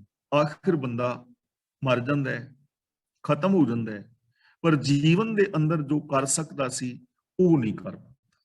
ਤਾਂ ਸਾਨੂੰ ਵੀ ਚਾਹੀਦਾ ਹੈ ਕਿ ਸਾਡੀ ਵੀ ਜਿਵੇਂ ਜਿਵੇਂ ਉਮਰ ਵੱਧ ਰਹੀ ਹੈ ਕਿਤੇ ਅਸੀਂ ਵੀ ਇਸੇ ਕੈਟੇਗਰੀ ਵਿੱਚ ਤੇ ਨਹੀਂ ਕਿ ਅਸੀਂ ਵੀ ਇੱਕ ਦਿਨ ਮਾਰ ਹੀ ਜਾਣਾ ਹੈ ਬਸ, ਤੇ ਉਸ ਤੋਂ ਬਾਅਦ ਘਰਦਿਆਂ ਦੇ ਉੱਤੇ ਡੱਬੇ ਦਾ ਭਾਰ ਪੈਣਾ ਹੈ, ਤੇ ਜਾਂ ਜਿਵੇਂ ਆਪਾਂ ਉਦੋਂ ਵਿਚਾਰ ਕੀਤੀ ਸੀ ਕਿ ਹੋ ਸਕਦਾ ਆਪਣਾ ਡੱਬਾ ਖਰੀਦ ਕੇ ਵੀ ਧਰ ਜਾਏ। ਇੰਨਾ ਕਿ ਨਾ ਕੁਛ ਨਾ ਕੁਛ ਕਰ ਜਾਓ, ਮੈਂ ਕੁਛ ਕਰ ਜਾਵਾਂ, ਤੁਸੀਂ ਕੁਛ ਕਰ ਜਾਓ, ਹਰ ਇਨਸਾਨ ਸਮਾਜ ਦਾ ਕੁਛ ਕਰੇ, ਨਵਾਂ ਕਰੇ, ਐਵੇਂ ਹੀ ਜੰਮ ਕੇ ਤੇ ਜ਼ਿੰਦਗੀ ਬਿਤਾ ਕੇ ਐਵੇਂ ਹੀ ਨਾ ਮਰ ਜਾਏ, ਕੁਛ ਨਾ ਕੁਛ ਜ਼ਿੰਦਗੀ ਦੇ ਅੰਦਰ ਚੰਗਾ ਕਰ ਜਾਏ, ਜੋ ਵੀ ਕਰ ਸਕਦਾ ਹੈ, ਜਿੰਨਾ ਵੀ ਕਰ ਸਕਦਾ, ਜਿੰਨੀ ਵੀ ਕਿਸੇ ਦੀ ਸਮਰੱਥਾ ਹੈ। ਅੱਗੇ ਬਚਨ ਕਰਦੇ ਨੇ, ਤੂੰ ਕਰਤਾ ਪੁਰਖ ਅਗੰਮ ਹੈ, ਆਪ ਸ੍ਰਿਸ਼ਟ ਉਪਾਤੀ। ਪੁਰਖ ਦਾ ਮਤਲਬ ਰਮਿਆ ਹੋਇਆ, ਜਰਰੇ ਜਰਰੇ ਦੇ ਅੰਦਰ। ਅਗੰਮ ਦਾ ਮਤਲਬ ਅਪਹੁੰਚ, ਜਿਸ ਤੱਕ ਪਹੁੰਚ ਨਹੀਂ। ਸ੍ਰਿਸ਼ਟ ਉਪਾਤੀ ਦਾ ਮਤਲਬ ਸ੍ਰਿਸ਼ਟ ਪੈਦਾ ਕੀਤੀ ਹੈ, ਉਪਾਈ ਹੈ ਕਿ हे ਸਿਰਜਣਹਾਰ ਤੂੰ ਸਭ ਵਿੱਚ ਮੌਜੂਦ ਹੈ। ਪੁਰਖ ਦਾ ਮਤਲਬ ਜੋ ਸਾਰਿਆਂ ਦੇ ਅੰਦਰ ਮੌਜੂਦ ਹੈ, ਹਰ ਥਾਂ ਤੇ ਮੌਜੂਦ ਹੈ। ਤੂੰ ਸ੍ਰਿਸ਼ਟੀ ਪੈਦਾ ਕੀਤੀ ਹੈ, ਸ੍ਰਿਸ਼ਟੀ ਉਪਾਈ ਹੈ, ਇਹ ਸ੍ਰਿਸ਼ਟੀ ਤੇਰਾ ਹੀ ਰੂਪ ਹੈ, ਤੇਰਾ ਹੀ ਖਲਾਰਾ ਹੈ, ਤੂੰ ਹੀ ਸਭ ਥਾਂ ਤੇ ਪਸਰਿਆ ਹੋਇਆ ਹੈ। ਹੁਣ ਦੇਖੋ ਸਾਨੂੰ ਕੀ ਸਮਝਾਉਣਾ ਚਾਹ ਰਿਹਾ। ਪਿਛਲੇ 2 ਸ਼ਲੋਕਾਂ ਦੇ ਵਿੱਚ ਦੱਸਿਆ ਹੈ ਨਾ ਕਿ ਬਦਸ ਬਾਲ ਤਨ 20 ਰਵਣ, ਜਾਂ ਪਹਿਲੇ ਪਿਆਰ ਲੱਗਾ ਥਣ ਬੁੱਧ। ਹੁਣ ਚਾਹੀਦਾ ਕੀ ਸੀ ਕਿ ਕਰਤਾ ਪੁਰਖ ਸੀ ਅੰਦਰ ਹਰ ਇੱਕ ਦੇ, ਰੱਬੀ ਗੁਣ ਸਨ ਹਰ ਇਨਸਾਨ ਦੇ ਅੰਦਰ, ਬੜੀਆਂ ਵੱਡੀਆਂ ਵੱਡੀਆਂ ਕੁਆਲਿਟੀਜ਼ ਸਨ, ਬੜੇ ਵੱਡੇ ਵੱਡੇ ਪੋਸੀਬਿਲਿਟੀਜ਼ ਸਾਡੇ ਅੰਦਰ ਨੇ। ਹਰ ਇਨਸਾਨ ਦੇ ਅੰਦਰ ਬਹੁਤ ਵੱਡੀ ਵੱਡੀ ਕੁਆਲਿਟੀਜ਼ ਨੇ, ਸੱਚਾਈ ਦੀ, ਦਇਆ ਧਰਮ ਦੀ, ਜਾਂ ਵਿਦਵਤਾ ਦੀ, ਜਾਂ ਗਿਆਨ ਦੀ। ਕੋਈ ਵੀ ਕਿਸੇ ਚੀਜ਼ ਦਾ ਕੋਈ ਅੰਤ ਹੀ ਨਹੀਂ ਹੈ, ਲੇਕਿਨ ਬੰਦਾ ਉਹਨਾਂ ਦੀ ਵਰਤੋਂ ਨਹੀਂ ਕਰ ਰਿਹਾ। ਅਗੰਮ ਦਾ ਮਤਲਬ ਅਪਹੁੰਚ। ਤੂੰ ਕਰਤਾ ਪੁਰਖ ਅਗੰਮ ਹੈ, ਤੂੰ ਕਰਤਾ ਹੈ, ਸਾਰਿਆਂ ਦੇ ਅੰਦਰ ਸਮਾਇਆ ਹੋਇਆ ਹੈ, ਤੇ ਫਿਰ ਵੀ ਅਗੰਮ ਦਾ ਮਤਲਬ ਫਿਰ ਵੀ ਸਾਡੇ ਤੋਂ ਅਪਹੁੰਚ ਹੈ, ਸਾਡੀ ਪਹੁੰਚ ਨਹੀਂ ਤੇਰੇ ਤੱਕ ਹੈ। ਨਾ ਦੁਖਾਂਤ ਕਿ ਜਿਹੜਾ ਰੱਬ ਜਰਰੇ ਜਰਰੇ ਵਿੱਚ ਸਮਾਇਆ ਹੋਇਆ ਹੈ ਉਹ ਅਗੰਮ ਹੋਵੇ, ਸਾਡੀ ਪਹੁੰਚ ਤੋਂ ਪਰੇ ਹੋਵੇ। ਕਿਵੇਂ ਹੋ ਗਿਆ? ਉਹ ਦੂਰ ਤਾਂ ਨਹੀਂ ਬੈਠਾ। ਅਸੀਂ 12 ਮਾਹ ਦੀ ਪਾਵਨ ਬਾਣੀ ਵਿੱਚ ਵੀ ਵਿਚਾਰ ਕੀਤੀ ਸੀ, ਜਲ ਥਲ ਮਹੀਲ ਪੂਰਿਆ ਰਵਿਆ ਵਿੱਚ ਬਣਾ ਸੋ ਪ੍ਰਭ ਚਿਤ ਨਾ ਆਵੇ। ਹੁਣ ਸਾਡੇ ਤੋਂ ਅਗੰਮ ਕਿਵੇਂ ਹੈ, ਇਹ ਚੀਜ਼ ਸਮਝਣ ਵਾਲੀ। ਇਹ ਸੱਚ ਸਾਡੇ ਸਾਰਿਆਂ ਦੇ ਅੰਦਰ ਮੌਜੂਦ ਹੈ, ਪਰ ਅਸੀਂ ਸੱਚ ਦੀ ਵਰਤੋਂ ਨਹੀਂ ਕਰਦੇ ਤੇ ਸਾਡੇ ਤੋਂ ਤੇ ਅਪਹੁੰਚ ਹੀ ਹੋਇਆ ਨਾ। ਸਾਡੇ ਤੋਂ ਪਹੁੰਚ ਹੀ ਨਹੀਂ ਸੱਚ ਤੱਕ, ਸਾਡੀ ਪਹੁੰਚ ਤੇ ਝੂਠ ਤੱਕ ਹੈ। ਸਾਡੇ ਅੰਦਰ ਪ੍ਰੇਮ ਦਾ ਸਾਗਰ ਹੈ, ਸਾਡੇ ਅੰਦਰ ਪ੍ਰੇਮ ਦੇ ਨਾਲ ਭਰਿਆ ਹੋਇਆ ਹੈ ਹਿਰਦਾ, ਪਰ ਸਾਡੀ ਪ੍ਰੇਮ ਤੱਕ ਪਹੁੰਚ ਹੀ ਨਹੀਂ। ਸਾਡੀ ਪਹੁੰਚ ਤੇ ਈਰਖਾ ਤੱਕ, ਅਸੀਂ ਜੈਲਸੀ ਕਰਦੇ ਹਾਂ। ਸਾਡੇ ਅੰਦਰ ਨਿਰਵੈਰਤਾ ਦਾ ਗੁਣ ਮੌਜੂਦ ਹੈ, ਪਰ ਸਾਡੀ ਪਹੁੰਚ ਹੀ ਨਹੀਂ ਨਿਰਵੈਰਤਾ ਤੱਕ। ਅਸੀਂ ਨਿਰਵੈਰਤਾ ਨੂੰ ਯੂਜ਼ ਨਹੀਂ ਕਰ ਰਹੇ, ਸਾਡੀ ਪਹੁੰਚ ਵੈਰ ਭਾਵ ਤੱਕ। ਤਾਂ ਇਸ ਤਰ੍ਹਾਂ ਕਰਤਾ ਸਾਡੇ ਅੰਦਰ ਹੁੰਦਿਆਂ ਹੋਇਆਂ ਵੀ ਸਾਡੇ ਤੋਂ ਅਪਹੁੰਚ ਹੈ। ਅਸੀਂ ਉਹਦੇ ਤੋਂ ਵਿਛੜੇ ਹੋਏ ਹਾਂ, ਦੂਰ ਹਾਂ। ਰੱਬ ਦੂਰ ਨਹੀਂ, ਅਸੀਂ ਦੂਰ ਹਾਂ। ਸੱਚ ਦੂਰ ਨਹੀਂ, ਅਸੀਂ ਸੱਚ ਦੇ ਨਾਲੋਂ ਨਾਤਾ ਤੋੜਿਆ ਹੋਇਆ ਹੈ, ਸੱਚ ਦੇ ਅੰਦਰ ਹੈ। ਤਾਂ ਇਹ ਪ੍ਰਭੂ ਤੂੰ ਆਪ ਇਹ ਕਾਇਨਾਤ ਪੈਦਾ ਕੀਤੀ ਹੈ, ਤੂੰ ਕਰਤਾ ਹੈ, ਸਾਰਿਆਂ ਦੇ ਅੰਦਰ ਸਮਾਇਆ ਹੋਇਆ ਹੈ, ਫਿਰ ਵੀ ਅਪਹੁੰਚ ਹੈ। ਰੰਗ ਪਰੰਗ ਉਪਾਰਜਨਾ ਬਹੁ ਬਹੁ ਵਿਧ ਭਾਂਤੀ। ਰੰਗ ਪਰੰਗ ਦਾ ਮਤਲਬ ਰੰਗ ਬਿਰੰਗੀ, ਕਈ ਰੰਗਾਂ ਦੀ। ਉਪਾਰਜਨਾ ਦਾ ਮਤਲਬ ਪੈਦਾ ਕੀਤੀ। ਬਹੁ ਬਹੁ ਵਿਧ ਭਾਂਤੀ, ਭਾਂਤੀ ਪੜਨਾ ਹੈ ਇਹਨੂੰ, ਬਹੁ ਬਹੁ ਵਿਧ ਭਾਂਤੀ। ਭਾਂਤੀ ਦਾ ਮਤਲਬ ਤਰ੍ਹਾਂ, ਕਈ ਭਾਂਤੀ ਦੀ। ਤਾਂ ਇਹ ਰਚਨਾ ਕਈ ਰੰਗਾਂ ਦੀ, ਕਈ ਕਿਸਮਾਂ ਦੀ ਔਰ ਕਈ ਤਰੀਕਿਆਂ ਦੇ ਨਾਲ ਬਣਾਈ ਹੈ। ਇੱਥੇ ਕਈ ਸਾਰੇ ਨੇਮ ਨੇ, ਕਈ ਕਿਸਮ ਦੇ ਰੰਗ ਨੇ, ਕਈ ਕਿਸਮ ਦੀਆਂ ਕਿਸਮਾਂ ਨੇ। ਹੁਣ ਰੰਗ ਬਰੰਗੀ ਸ੍ਰਿਸ਼ਟੀ ਹੈ ਨਾ, ਕਿੰਨੇ ਜੀਵ ਜੰਤ ਨੇ, ਜੇ ਅਸੀਂ ਗਿਣਤੀ ਕਰੀਏ ਤਾਂ ਨਹੀਂ ਕਰ ਪਾਵਾਂਗੇ। ਕਿੰਨੀ ਵਨਸਪਤੀ ਹੈ, ਕਿੰਨੇ ਤਾਰੇ ਨੇ, ਖੰਡ ਮੰਡਲ ਬ੍ਰਹਿਮੰਡ ਨੇ, ਅਨੰਤ ਆਕਾਸ਼ ਗੰਗਾਵਾਂ ਨੇ, ਮਨੁੱਖ ਮਾਤਰ ਨੇ। ਹਰ ਇਨਸਾਨ ਦੀ ਸੋਚ ਵੱਖਰੀ ਹੈ, ਸਭ ਦੇ ਫਿੰਗਰਪ੍ਰਿੰਟ ਵੱਖਰੇ ਨੇ, ਅਕਲ ਵੱਖਰੀ ਹੈ, ਸ਼ਕਲ ਵੱਖਰੀ ਹੈ। ਕਿੰਨਾ ਵਖੇਵਾ ਹੈ, ਕਿੰਨੀ ਤਰ੍ਹਾਂ ਦਾ ਹੈ, ਜੇ ਅਸੀਂ ਗਿਣਤੀ ਕਰੀਏ ਤਾਂ ਨਹੀਂ ਨਾ ਗਿਣ ਪਾਵਾਂਗੇ। ਅਨੇਕਾਂ ਕਿਸਮਾਂ ਦੀ, ਅਨੇਕਾਂ ਰੰਗਾਂ ਦੀ, ਅਨੇਕਾਂ ਤਰੀਕਿਆਂ ਦੀ। हे ਪ੍ਰਭੂ ਤੂੰ ਇਹ ਕਾਇਨਾਤ ਪੈਦਾ ਕੀਤੀ ਹੈ ਤੇ ਤੂੰ ਇਸ ਕਾਇਨਾਤ ਤੋਂ ਬਾਹਰ ਨਹੀਂ, ਆਪ ਇਹਦੇ ਅੰਦਰ ਹੈ। ਤੂੰ ਜਾਣ ਹੈ ਜਿਨ ਉਪਾਈ ਹੈ ਸਭ ਖੇਲ ਤੁਮਾਤੀ। ਤੁਮਾਤੀ ਦਾ ਮਤਲਬ ਤੇਰਾ। ਜਿਨ ਦਾ ਮਤਲਬ ਇੱਥੇ ਜਿਨ੍ਹਾਂ ਨੇ ਨਹੀਂ ਹੈ। ਜੇ ਜਿਨ ਦਾ ਨੰਨਾ ਮੁਕਤਾ ਹੁੰਦਾ ਫਿਰ ਉਹਦਾ ਅਰਥ ਹੋਣਾ ਸੀ ਜਿਨ੍ਹਾਂ ਨੇ। ਪਰ ਜਦੋਂ ਵੀ ਗੁਰਬਾਣੀ ਦੇ ਅੰਦਰ ਜਿਨ ਔਰ ਤਿੰਨ ਦੇ ਨਾਲ ਸਿਹਾਰੀ ਲੱਗੀ ਹੋਵੇ ਨਾ ਲਾਸਟ ਅੱਖਰ ਨਾਲ, ਤਾਂ ਉਦੋਂ ਉਹ ਸਿੰਗੂਲਰ ਸ਼ਬਦ ਹੁੰਦਾ ਹੈ। ਜਿਨ ਦਾ ਮਤਲਬ ਜਿਸ ਨੇ। ਜਗਤ ਦਾ ਇਹ ਸਾਰਾ ਤਮਾਸ਼ਾ ਤੇਰਾ ਹੀ ਬਣਾਇਆ ਹੋਇਆ ਹੈ ਤੇ ਇਸ ਤਮਾਸ਼ੇ ਦੇ ਭੇਦ ਨੂੰ ਤੂੰ ਆਪ ਹੀ ਜਾਣਦਾ ਹੈ, ਜਿਸ ਨੇ ਇਹ ਖੇਲ ਰਚਿਆ ਹੈ। ਯਾਨੀ ਜੇ ਅਸੀਂ ਇਹਦਾ ਅੰਤ ਜਾਣਨਾ ਚਾਹੀਏ ਤਾਂ ਅੰਤ ਨਹੀਂ ਜਾਣ ਪਾਵਾਂਗੇ। ਕਦੋਂ ਸ੍ਰਿਸ਼ਟੀ ਪੈਦਾ ਹੋਈ, ਕਿਵੇਂ ਪੈਦਾ ਹੋਈ, ਥਿਤਵਾਰ ਨਾ ਜੋਗੀ ਜਾਣੈ, ਰੁੱਤ ਮਾਹ ਨਾ ਕੋਈ, ਜਾ ਕਰਤਾ ਸ੍ਰਿਸ਼ਟੀ ਕੋ ਸਾਜੇ, ਆਪੇ ਜਾਣੈ ਸੋਈ। ਜੇ ਅਸੀਂ ਜਾਣਨਾ ਚਾਹੀਏ ਤਾਂ ਅੰਤ, ਤਾਂ ਇਹਦਾ ਅੰਤ ਜਾਣ ਨਹੀਂ ਪਾਵਾਂਗੇ, ਕੋਈ ਵੀ ਨਹੀਂ ਜਾਣ ਪਾਏਗਾ। ਇਹ ਅਨੰਤ ਹੈ, ਤੂੰ ਆਪ ਹੀ ਜਾਣਦਾ ਹੈ, ਜਿਸ ਨੇ ਇਹ ਰਚਨਾ ਆਪਣੇ ਆਪ ਤੋਂ ਰਚੀ ਹੈ। ਲੇਕਿਨ ਇੱਕ ਸਚਾਈ ਬਿਆਨ ਕਰ ਰਹੇ ਨੇ, ਇੱਕ ਆਵੇਂ ਇੱਕ ਜਾਹੇ ਉੱਠ। ਇੱਥੇ ਇੱਕ ਦੇ ਕੱਕੇ ਨਾਲ ਸਿਹਾਰੀ ਲੱਗੀ ਹੈ। ਇਸ ਇੱਕ ਦਾ ਮਤਲਬ ਹੈ ਕਈ। ਜਦੋਂ ਇੱਕ ਦੇ ਕੱਕੇ ਨਾਲ ਸਿਹਾਰੀ ਹੋਏ ਉਹ ਬਹੁਵਚਨੀ ਸ਼ਬਦ ਹੁੰਦਾ ਹੈ, ਪਲੂਰਲ। ਜਦੋਂ ਇੱਕ ਦੇ ਕੱਕੇ ਥੱਲੇ ਔਂਕੜ ਹੋਏ ਤਾਂ ਉਹ ਇੱਕ ਵਚਨੀ ਸ਼ਬਦ ਹੋਏਗਾ ਤੇ ਮੇਲ ਜੈਂਡਰ ਵੀ ਹੋਏਗਾ। ਤੇ ਜਦੋਂ ਇੱਕ ਦੇ ਕੱਕਿਆ ਜਿਹੜਾ ਮੁਕਤਾ ਹੋਏਗਾ ਤਾਂ ਉਹ ਫੀਮੇਲ ਜੈਂਡਰ ਹੋਏਗਾ। ਜਿਵੇਂ ਗੁਰਾ ਇੱਕ ਦੇਹ ਬੁਝਾਈ, ਉੱਥੇ ਇੱਕ ਜਿਹੜਾ ਹੈ ਉਹ ਫੀਮੇਲ ਜੈਂਡਰ। ਇੱਕ ਆਵੇਂ ਇੱਕ ਜਾਹੇ ਉੱਠ, ਜਗਤ ਤਮਾਸ਼ੇ ਵਿੱਚ ਕਈ ਜੀਵ ਆ ਰਹੇ ਨੇ ਔਰ ਕਈ ਇਥੋਂ ਉੱਠ ਕੇ ਜਾ ਰਹੇ ਨੇ। ਭਾਵ ਕਈਆਂ ਦਾ ਜਨਮ ਹੋ ਰਿਹਾ ਹੈ, ਕਈਆਂ ਦੀ ਮੌਤ ਹੋ ਰਹੀ, ਕਈ ਆ ਰਹੇ ਨੇ, ਕਈ ਜਾ ਰਹੇ ਨੇ। ਲੇਕਿਨ ਬਿਨ ਨਾਮੇ ਮਰ ਜਾਤੀ, ਨਾਮ ਤੋਂ ਜਿਹੜੇ ਸਖਣੇ ਨੇ, ਰੱਬੀ ਹੁਕਮ ਤੋਂ ਜੋ ਸਖਣੇ ਨੇ, ਜੋ ਰੱਬੀ ਰਜ਼ਾ ਵਿੱਚ ਨਹੀਂ ਤੁਰਦੇ, ਜੋ ਰੱਬੀ ਗੁਨਾਹ ਦੇ ਧਾਰਨੀ ਨਹੀਂ ਹਨ, ਜਿਨ੍ਹਾਂ ਦੀ ਜ਼ਿੰਦਗੀ ਵਿੱਚ ਸੱਚ ਨਹੀਂ ਹੈ, ਜੋ ਆਪਣੇ ਜੀਵਨ ਨੂੰ ਯੂਨੀਵਰਸਲ ਟਰੂਥ ਨੂੰ ਬੇਸ ਬਣਾ ਕੇ ਨਹੀਂ ਜਿੰਦੇ, ਮਰ ਜਾਤੀ ਦਾ ਮਤਲਬ ਅਸਲ ਦੇ ਵਿੱਚ ਉਹ ਮਰ ਜਾਂਦੇ ਨੇ, ਉਹਨਾਂ ਦੀ ਆਤਮਕ ਮੌਤ ਹੋ ਜਾਂਦੀ। ਹੁਣ ਇਹ ਚੀਜ਼ ਨੂੰ ਸਮਝਣਾ ਹੈ। ਬਹੁਤ ਸਾਰੇ ਲੋਕ ਆ ਰਹੇ ਨੇ ਔਰ ਬਹੁਤ ਸਾਰੇ ਲੋਕ ਜਾ ਰਹੇ ਨੇ।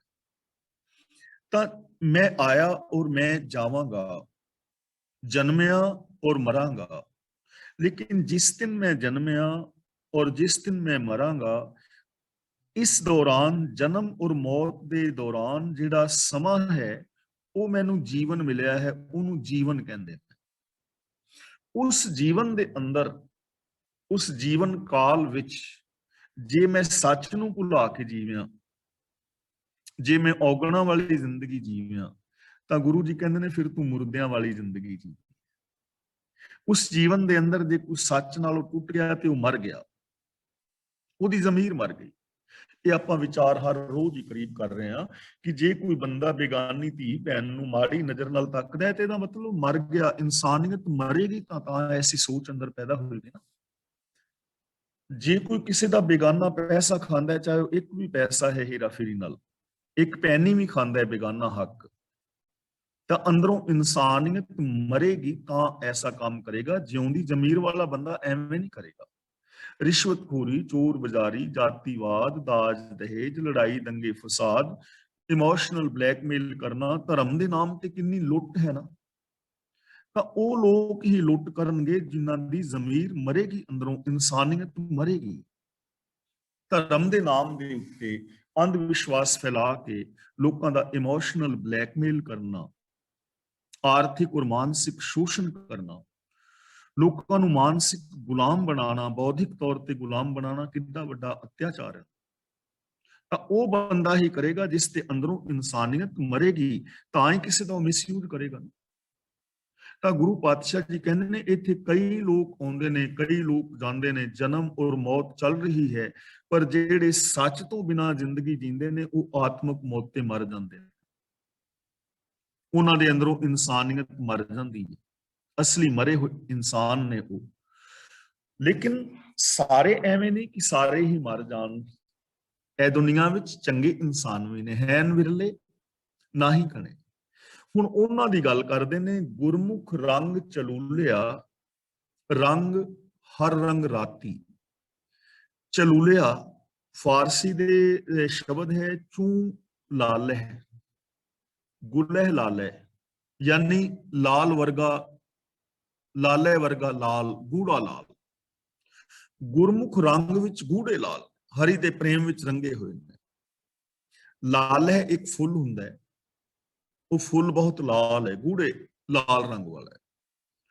ਤੇ ਗੁਰਮੁਖ ਦਾ ਮਤਲਬ ਜੋ ਗੁਰੂ ਦੇ ਦੱਸੇ ਰਾਹਾਂ ਤੇ ਤੁਰਦਾ, ਉਹ ਮਨੁੱਖ ਜੋ ਗੁਰੂ ਦੇ ਸਨਮੁਖ ਨੇ, ਗੁਰਮਤ ਅਨੁਸਾਰੀ ਜ਼ਿੰਦਗੀ ਜੀਂਦੇ ਨੇ, ਉਹ ਪ੍ਰਭੂ ਦੇ ਪਿਆਰ ਵਿੱਚ ਗੂੜੇ ਰੰਗੇ ਨੇ।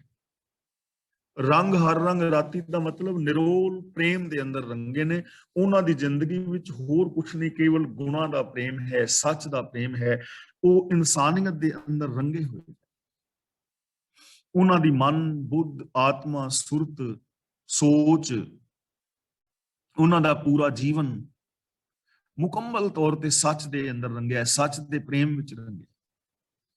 ਉਹਨਾਂ ਦੇ ਅੰਦਰ ਵਿਕਾਰਾਂ ਦਾ ਕੋਈ ਦਾਗ ਧੱਬਾ ਨਹੀਂ ਹੈ। ਕੌਣ? ਜੋ ਗੁਰੂ ਦੇ ਦੱਸੇ ਰਾਹਾਂ ਤੇ ਤੁਰਦੇ ਨੇ, ਉਹ ਸੱਚ ਦੇ ਪ੍ਰੇਮ ਵਿੱਚ ਰੰਗੇ ਜਾਂਦੇ ਨੇ ਔਰ ਅਸਲੀ ਜ਼ਿੰਦਗੀ ਉਹ ਜੀ ਰਹੇ ਨੇ। ਮਰਨੰ ਵਿਸਰਣੰ ਗੋਬਿੰਦ ਹੈ, ਜੀਵਨੰ ਹਰ ਨਾਮ ਧਿਆਵਣੈ। ਤਾਂ ਦੇਖੋ ਕਿੰਨਾ ਸੌਖਾ ਰਾਹ ਦੱਸ ਰਹੇ ਨੇ ਜ਼ਿੰਦਗੀ ਜੀਣ ਦਾ, ਆਤਮਕ ਜੀਵਨ ਦਾ, ਪ੍ਰਭੂ ਮਿਲਾਪ ਦਾ, ਖੁਸ਼ੀਆਂ ਦਾ, ਖੇੜੇ ਦਾ, ਆਨੰਦ ਦਾ, ਚੜ੍ਹਦੀ ਕਲਾ ਦਾ। ਕੋਈ ਵੀ ਸ਼ਬਦ ਵਰਤ ਲਓ, ਗੁਰੂ ਦੇ ਦੱਸੇ ਰਾਹ ਤੇ ਚੱਲ ਕੇ ਆਤਮਕ ਜ਼ਿੰਦਗੀ ਮਿਲ ਜਾਂਦੀ ਹੈ। ਜ਼ਿੰਦਗੀ ਸਾਡੀ ਇਹ ਹੀ ਹੈ। ਜ਼ਬਾਨ ਇਹੋ ਹੀ ਰਹਿਣੀ ਹੈ, ਕੰਨ ਇਹ ਹੀ ਰਹਿਣੇ ਨੇ, ਹੱਥ ਪੈਰ ਇਹ ਹੀ ਰਹਿਣੇ ਨੇ, ਜ਼ਮੀਨ ਜਾਇਦਾਦ, ਰਿਸ਼ਤੇਦਾਰੀਆਂ, ਨਾਨਕੇ ਦਾਦਕੇ ਇਹ ਹੀ ਰਹਿਣੇ ਨੇ। ਸਿਰਫ ਸੋਚ ਬਦਲ ਜਾਣੀ। ਸੋਚ ਬਦਲ ਜਾਏਗੀ ਤਾਂ ਅੱਖਾਂ ਦਾ ਵੇਖਣਾ ਬਦਲ ਜਾਏਗਾ। ਸੋਚ ਬਦਲ ਜਾਏਗੀ, ਕੰਨਾਂ ਦੀ ਸਰੋਤ ਬਦਲ ਜਾਏਗੀ। ਸੋਚ ਬਦਲ ਗਈ, ਹੱਥਾਂ ਦੇ ਕੰਮ ਬਦਲ ਜਾਣਗੇ। ਸੋਚ ਬਦਲ ਗਈ, ਪੈਰਾਂ ਦੇ ਨਾਲ ਤੁਰ ਕੇ ਜਾਣ ਵਾਲੇ ਰਾਹ ਬਦਲ ਜਾਣਗੇ। ਸੋਚ ਬਦਲ ਗਈ, ਬੋਲ ਬਦਲ ਜਾਣਗੇ। ਸੋਚ ਬਦਲ ਗਈ, ਵਿਹਾਰ ਬਦਲ ਜਾਏਗਾ। ਇਸ ਲਈ ਗੁਰੂ ਜੀ ਕਹਿੰਦੇ ਨੇ, ਗੁਰੂ ਦੇ ਦੱਸੇ ਰਾਹਾਂ ਤੇ ਚੱਲ ਕੇ ਬੰਦਾ ਪ੍ਰਭੂ ਪ੍ਰੇਮ ਵਿੱਚ, ਰੱਬੀ ਰੰਗ ਦੇ ਅੰਦਰ ਰੰਗਿਆ ਜਾਂਦਾ ਹੈ, ਔਰ ਉਹਨਾਂ ਦੀ ਜ਼ਿੰਦਗੀ ਦੇ ਅੰਦਰ ਨਿਰੋਲ ਰੱਬੀ ਗੁਣਾਂ ਦਾ ਪ੍ਰੇਮ ਹੁੰਦਾ ਹੈ। ਤਾਂ ਗੁਰੂ ਜੀ ਸਾਨੂੰ ਹੁਣ ਪਿਆਰ ਨਾਲ ਸਮਝਾ ਰਹੇ ਨੇ, ਸੋ ਸੇਵਹੁ ਸਤ ਨਿਰੰਜਨੋ ਹਰ ਪੁਰਖ ਵਿਧਾਤੀ। ਵਿਧਾਤੀ ਦਾ ਮਤਲਬ ਵਿਧਾਤਾ, ਸਿਰਜਣਹਾਰ। ਨਿਰੰਜਨ ਦਾ ਮਤਲਬ ਹੁੰਦਾ ਹੈ ਮਾਇਆ ਦੀ ਮੈਲ ਤੋਂ ਰਹਿਤ। ਸਤ ਦਾ ਮਤਲਬ ਸਦਾ ਰਹਿਣ ਵਾਲਾ। ਸੇਵੋ ਦਾ ਮਤਲਬ ਰਜਾ ਵਿੱਚ ਤੁਰੋ, ਸਿਫਤ ਸਲਾਹ ਕਰੋ ਕਿ ਇਹ ਭਾਈ ਜੋ ਪ੍ਰਭੂ ਵਿਆਪਕ ਹੈ, ਸਾਰੇ ਸੰਸਾਰ ਵਿੱਚ ਸਮਾਇਆ ਹੋਇਆ ਹੈ, ਰਚਨਹਾਰ ਹੈ, ਸਦਾ ਸਥਿਰ ਰਹਿਣ ਵਾਲਾ ਹੈ, ਮਾਇਆ ਦੀ ਮੈਲ ਤੋਂ ਰਹਿਤ ਹੈ, ਉਹਦੀ ਰਜਾ ਵਿੱਚ ਤੁਰੋ, ਉਹਦੀ ਸਿਫਤ ਸਲਾਹ ਕਰੋ। ਮਨ, ਬਚਨ ਔਰ ਕਰਮ ਕਰਕੇ ਉਹਦੇ ਗੁਣਾਂ ਦੇ ਧਾਰਨੀ ਹੋਵੋ। ਤੂੰ ਆਪੇ ਆਪ ਸੁਜਾਨ ਹੈ, ਵੱਡ ਪੁਰਖ ਵਡਾਤੀ। ਵਡਾਤੀ ਦਾ ਮਤਲਬ ਵੱਡਾ, ਸੁਜਾਨ ਦਾ ਮਤਲਬ ਚੰਗੀ ਤਰ੍ਹਾਂ ਜਾਣਨ ਵਾਲਾ, ਸਿਆਣਾ। ਪੁਰਖ ਦਾ ਮਤਲਬ ਰਮਿਆ ਹੋਇਆ। ਕਿ हे ਪ੍ਰਭੂ, ਤੂੰ ਸਭ ਤੋਂ ਵੱਡੀ ਹਸਤੀ ਹੈ, ਤੂੰ ਆਪ ਸਭ ਕੁਝ ਜਾਣਨ ਵਾਲਾ ਹੈ, ਤੂੰ ਸਰਬ ਵਿਆਪਕ ਹੈ। ਦੇਖੋ, ਜਿਹੜੇ ਰੱਬ ਵਿੱਚ ਵਿਸ਼ਵਾਸ ਰੱਖਦੇ ਨੇ ਨਾ ਲੋਕ, ਜੇ ਉਹ ਇਸ ਚੀਜ਼ ਦੇ ਉੱਤੇ ਵਿਸ਼ਵਾਸ ਕਰਨ ਕਿ ਰੱਬ ਸਭ ਕੁਝ ਜਾਣਨ ਵਾਲਾ ਹੈ, ਮੇਰੇ ਅੰਦਰ ਦੀ ਭਾਵਨਾ ਨੂੰ ਜਾਣਦਾ ਹੈ, ਮੇਰੇ ਹਰ ਵਕਤ ਨਾਲ ਹੈ, ਤਾਂ ਫਿਰ ਇਸ ਚੀਜ਼ ਤੇ ਉਹ ਅਮਲ ਵੀ ਕਰਨ ਨਾ। ਜਦੋਂ ਇਹ ਸਮਝਣਗੇ ਕਿ ਰੱਬ ਮੇਰੇ ਬੋਲਾਂ ਨੂੰ ਸੁਣ ਰਿਹਾ, ਤਾਂ ਫਿਰ ਚੁਗਲੀ, ਨਿੰਦਾ, ਝੂਠ ਥੋੜਾ ਬੋਲਣਗੇ, ਫਿਰ ਕੌੜਾ ਥੋੜਾ ਬੋਲਣਗੇ, ਮਾੜੇ ਕਰਮ ਥੋੜੀ ਕਰਨਗੇ। ਲੋਕ ਗੱਲਾਂ ਕਰ ਰਹੇ ਨੇ ਲੇਕਿਨ ਅਮਲੀ ਜ਼ਿੰਦਗੀ ਵਿੱਚ ਨਹੀਂ ਹੈ। ਤਾਂ ਗੁਰੂ ਪਾਤਸ਼ਾਹ ਜੀ ਸਾਨੂੰ ਅਮਲੀ ਜ਼ਿੰਦਗੀ ਜੀਣ ਦੀ ਪ੍ਰੇਰਨਾ ਦੇ ਰਹੇ ਕਿ हे ਪ੍ਰਭੂ, ਤੂੰ ਸੁਜਾਨ ਹੈ। ਹੁਣ ਲੋਕ ਸਮਝਦੇ ਤੇ ਹਨ ਰੱਬ ਸੁਜਾਨ ਹੈ, ਜਾਣਨ ਵਾਲਾ ਹੈ, ਲੇਕਿਨ ਇਹ ਸਮਝਦੇ ਨੇ ਕਿ ਦੂਜਿਆਂ ਦੀਆਂ ਜਾਣਦਾ, ਮੇਰੀਆਂ ਨਹੀਂ। ਦੂਜਿਆਂ ਦੀਆਂ ਜਾਣਦਾ, ਦੂਜਿਆਂ ਨੂੰ ਅਸੀਂ ਕਵਾਂਗੇ ਰੱਬ ਅੰਤਰਜਾਮੀ, ਰੱਬ ਤੇ ਸਭ ਕੁਝ ਵੇਖ ਰਿਹਾ। ਬੰਦਾ ਪੁੱਛੇ ਵੀ ਜੇ ਰੱਬ ਦੂਜਿਆਂ ਦੀਆਂ ਵੇਖ ਰਿਹਾ ਤੇ ਵੇਖ ਤੇ ਤੇਰੀਆਂ ਵੀ ਰਿਹਾ, ਜਾਣ ਤੇ ਉਹ ਤੇਰੀਆਂ ਵੀ ਰਿਹਾ, ਵੀ ਤੂੰ ਕਿੱਥੇ ਖੜਾ ਹੈ। ਜ਼ਰੂਰਤ ਇਹਨਾਂ ਚੀਜ਼ਾਂ ਨੂੰ ਸਮਝਣ ਦੀ, ਕਿਉਂਕਿ ਸਾਡਾ ਆਪਣਾ ਆਪਾ ਹੀ ਰੱਬ ਦਾ ਰੂਪ ਹੈ ਨਾ। ਮਨ ਤੋਂ ਜੋਤ ਸਰੂਪ ਹੈ, ਤੇ ਸਾਡਾ ਆਪਣਾ ਆਪਾ ਤੇ ਜਾਣ ਰਿਹਾ ਸਭ ਕੁਝ ਕਿ ਅਸੀਂ ਖੜੇ ਕਿੱਥੇ। ਜ਼ਰੂਰਤ ਆਪਣੇ ਆਪੇ ਨੂੰ ਪਹਿਚਾਣਨ ਦੀ ਹੈ। ਤੂੰ ਵੱਡੀ ਹਸਤੀ ਵਾਲਾ ਹੈ, ਤੂੰ ਵੱਡਾ ਜਾਣਕਾਰ ਹੈ, ਤੂੰ ਜਗਤ ਦੇ ਅੰਦਰ ਸਮਾਇਆ ਹੋਇਆ ਹੈ। ਜੋ ਮਨ ਚਿਤ ਤੁਧ ਧਿਆਏ ਦੇ ਮੇਰੇ ਸੱਚਿਆ, ਬਲ ਬਲ ਹੋ ਤਿਨ ਜਾਤੀ। हे ਮੇਰੇ ਸੱਚੇ ਪ੍ਰਭੂ, ਜੋ ਮਨ ਕਰਕੇ ਔਰ ਚਿੱਤ ਕਰਕੇ ਤੈਨੂੰ ਧਿਆਉਂਦੇ ਨੇ, ਤੈਨੂੰ ਯਾਦ ਰੱਖਦੇ ਨੇ, ਮੈਂ ਉਹਨਾਂ ਤੋਂ ਕੁਰਬਾਨ ਜਾਣਾ। ਮਨ ਕਰਕੇ ਔਰ ਚਿੱਤ ਕਰਕੇ। ਹੁਣ ਇਹ ਦੋ ਚੀਜ਼ਾਂ ਸਮਝਣ ਵਾਲੀਆਂ ਨੇ। ਮਨ ਦਿਮਾਗ ਦੀ ਉਸ ਐਕਟੀਵਿਟੀ ਦਾ ਨਾਮ ਹੈ ਜਿੱਥੋਂ ਸੰਕਲਪ ਵਿਕਲਪ ਪੈਦਾ ਹੁੰਦੇ ਨੇ। ਚੰਗੇ ਔਰ ਮਾੜੇ ਵਿਚਾਰ, ਨੈਗੇਟਿਵ ਔਰ ਪੋਜ਼ਿਟਿਵ ਵਿਚਾਰ, ਨੈਗੇਟਿਵ ਪੋਜ਼ਿਟਿਵ ਥਿੰਕਿੰਗ, ਇਮੋਸ਼ਨਸ ਜਿੱਥੋਂ ਪੈਦਾ ਹੋ ਰਹੇ ਨੇ, ਉਹਨੂੰ ਅਸੀਂ ਮਨ ਕਹਿੰਦੇ ਹਾਂ। ਤੇ ਮਨ ਕਰਕੇ ਰੱਬ ਨੂੰ ਯਾਦ ਰੱਖਣ ਦਾ ਮਤਲਬ ਹੈ ਕਿ ਮਨ ਦੇ ਅੰਦਰ ਜੋ ਵਿਚਾਰ ਪੈਦਾ ਹੋਣ, ਫੁਰਨੇ ਪੈਦਾ ਹੋਣ, ਉਹ ਵੀ ਸੱਚੇ ਪੈਦਾ ਹੋਣ। ਇਹਦਾ ਮਤਲਬ ਮਨ ਕਰਕੇ ਉਹ ਰੱਬ ਨੂੰ ਯਾਦ ਕਰ ਰਿਹਾ, ਕਿਉਂਕਿ ਇਹਦੇ ਮਨ ਦੇ ਵਿੱਚ ਫੁਰਨਾ ਵੀ ਕੋਈ ਹੋਰ ਨਹੀਂ ਫੁਰ ਰਿਹਾ। ਤੇ ਚਿੱਤ ਦਾ ਮਤਲਬ ਚੇਤਾ, ਜੋ ਹਰ ਚੀਜ਼ ਨੂੰ ਚੇਤੇ ਰੱਖਦੀ ਹੈ। ਦਿਮਾਗ ਦੀ ਉਸ ਐਕਟੀਵਿਟੀ ਦਾ ਨਾਮ ਹੈ ਚਿੱਤ, ਜੋ ਹਰ ਚੀਜ਼ ਨੂੰ ਚੇਤੇ ਰੱਖਦੀ ਹੈ। ਹੁਣ ਚੇਤੇ ਦੇ ਅੰਦਰ ਵੀ ਸਿਰਫ ਗੁਣ ਹੀ ਹੋਣੇ ਚਾਹੀਦੇ ਨੇ, ਤੇ ਯਾਦ ਰੱਖਣਾ ਜਿਹਦੇ ਚੇਤੇ ਵਿੱਚ ਗੁਣ ਹੋਣਗੇ ਨਾ, ਉਹਦੇ ਜੀਵਨ ਵਿੱਚ ਵੀ ਪ੍ਰਗਟ ਹੋਣਗੇ। ਕਿਉਂਕਿ ਜੋ ਪਾਵੇ ਭਾਂਡੇ ਵਿੱਚ ਵਸਤ, ਸਾਰ ਨਿਕਲੇ ਕਿਆ ਕੋਈ ਕਰੇ ਵਿਚਾਰਾ। ਜੇ ਚਿੱਤ ਦੇ ਅੰਦਰ ਸਟੋਰ ਕੀਤੇ ਨੇ ਨਾ, ਸੱਚ ਸਟੋਰ ਕੀਤਾ ਹੈ, ਦਇਆ ਹੈ, ਪ੍ਰੇਮ ਹੈ, ਤੇ ਨਿਕਲੇਗੀ ਵੀ ਉਹ ਹੀ, ਨਿਕਲੇਗੀ ਵੀ ਉਹ ਹੀ। ਇਸ ਲਈ ਮਨ ਦੇ ਅੰਦਰ ਔਰ ਚਿੱਤ ਦੇ ਅੰਦਰ ਪ੍ਰਭੂ ਦੇ ਗੁਣਾਂ ਨੂੰ ਵਸਾਉਣਾ ਹੈ। ਸਾਡੀ ਸੋਚ ਦੇ ਅੰਦਰ ਰੱਬੀ ਗੁਣ ਹੋਣ, ਸਾਡੇ ਚੇਤੇ ਵਿੱਚ ਰੱਬੀ ਗੁਣ ਹੋਣ, ਔਰ ਸਾਡੇ ਅੰਦਰ ਫੁਰਨੇ ਜਿਹੜੇ ਫੁਰਦੇ ਨੇ ਉਹ ਵੀ ਗੁਣਾਂ ਦੇ ਫੁਰਨ, ਪੋਜ਼ਿਟਿਵ, ਸਕਾਰਾਤਮਕ, ਭਲੇ ਵਾਲੇ, ਦਇਆ ਵਾਲੇ, ਪਿਆਰ ਵਾਲੇ, ਮੁਹੱਬਤ ਵਾਲੇ, ਨਿਰਭੈਤਾ, ਨਿਰਵੈਰਤਾ ਵਾਲੇ। ਤੇ ਗੁਰੂ ਜੀ ਕਹਿੰਦੇ ਨੇ ਜਿਹੜੇ ਮਨ ਔਰ ਚਿੱਤ ਕਰਕੇ ਤੈਨੂੰ ਯਾਦ ਕਰਦੇ ਨੇ, ਬਲ ਬਲ ਹੋਣ ਤਿੰਨ ਜਾਤੀ, ਮੈਂ ਉਹਨਾਂ ਤੋਂ ਕੁਰਬਾਨ ਜਾਂਦਾ ਹਾਂ, ਉਹਨਾਂ ਤੋਂ ਵਾਰ ਨੇ ਸਦਕੇ, ਮੁਬਾਰਕ ਹੈ ਉਹਨਾਂ ਦੀ ਜ਼ਿੰਦਗੀ, ਆਉਣਾ ਸਫਲਾ ਹੈ ਉਹਨਾਂ ਦਾ। ਮੈਂ ਉਹਨਾਂ ਨੂੰ ਫੋਲੋ ਕਰਦਾ ਹਾਂ, ਉਹਨਾਂ ਤੋਂ ਕੁਰਬਾਨ ਜਾਣਾ, ਉਹਨਾਂ ਦਾ ਆਦਰ ਸਤਿਕਾਰ ਕਰਦਾ। ਪਰ ਜਿਹੜੇ ਤੇਰੇ ਨਾਮ ਤੇ ਠੱਗੀਆਂ ਮਾਰ ਰਹੇ ਨੇ, ਜੋ ਧਰਮ ਦੇ ਨਾਮ ਤੇ ਇਮੋਸ਼ਨਲ ਬਲੈਕਮੇਲਿੰਗ ਕਰ ਰਹੇ ਨੇ, ਜਾਂ ਜੋ ਪਿਛਲੇ 2 ਸ਼ਲੋਕ ਅਸੀਂ ਪੜ੍ਹੇ ਨੇ ਨਾ, ਪਹਿਲੇ ਪਿਆਰ ਲਗਾ ਥਣ ਦੁੱਧ, ਦੂਜੇ ਮਾਏ ਬਾਪ ਕੀ ਸੁਧ, ਜਾਂ 10 ਬਾਲ ਤਨ 20 ਸ਼ਰਵਣ 30 ਕਾ ਸੁੰਦਰ ਕਹਾਵੇ, ਜਿਹੜੇ ਉਸ ਤਰ੍ਹਾਂ ਹੀ ਜ਼ਿੰਦਗੀ ਬਿਤਾ ਕੇ ਚਲੇ ਜਾਂਦੇ ਨੇ, ਆਇਆ ਗਿਆ ਮੋਇਆ ਨਾਉ ਵਾਲੀ ਜ਼ਿੰਦਗੀ ਜੀ ਜਾਂਦੇ ਨੇ, ਉਹਨਾਂ ਦਾ ਕੀ ਜ਼ਿਕਰ ਕਰਨਾ, ਉਹਨਾਂ ਨੂੰ ਕੀ ਸਤਿਕਾਰ ਦੇਵਾਂ, ਉਹਨਾਂ ਦੀ ਕੀ ਸਿਫਤ ਕਰਾਂ। हे ਮਾਲਕ, ਮੈਂ ਉਹਨਾਂ ਤੋਂ ਕੁਰਬਾਨ ਹਾਂ ਜੋ ਮਨ ਔਰ ਚਿੱਤ ਦੇ ਅੰਦਰ ਤੇਰੇ ਗੁਣਾਂ ਨੂੰ ਵਸਾ ਕੇ ਜੀ ਰਹੇ ਨੇ, ਜੋ ਤੇਰੀ ਰਜ਼ਾ ਦੇ ਵਿੱਚ ਤੁਰਦੇ ਨੇ, ਉਹ ਮਹਾਨ ਨੇ। ਗੁਰੂ ਜੀ ਰਹਿਮਤ ਕਰਨ ਕਿ ਅਸੀਂ ਵੀ ਐਸੀ ਜ਼ਿੰਦਗੀ ਜਿਹੜੀ ਹੈ ਉਹ ਜੀ ਸਕੀਏ ਜਿਸ ਕਰਕੇ ਸਾਡਾ ਵੀ ਇਹ ਜੀਵਨਾ ਸਫਲ ਹੋ ਜਾਏ।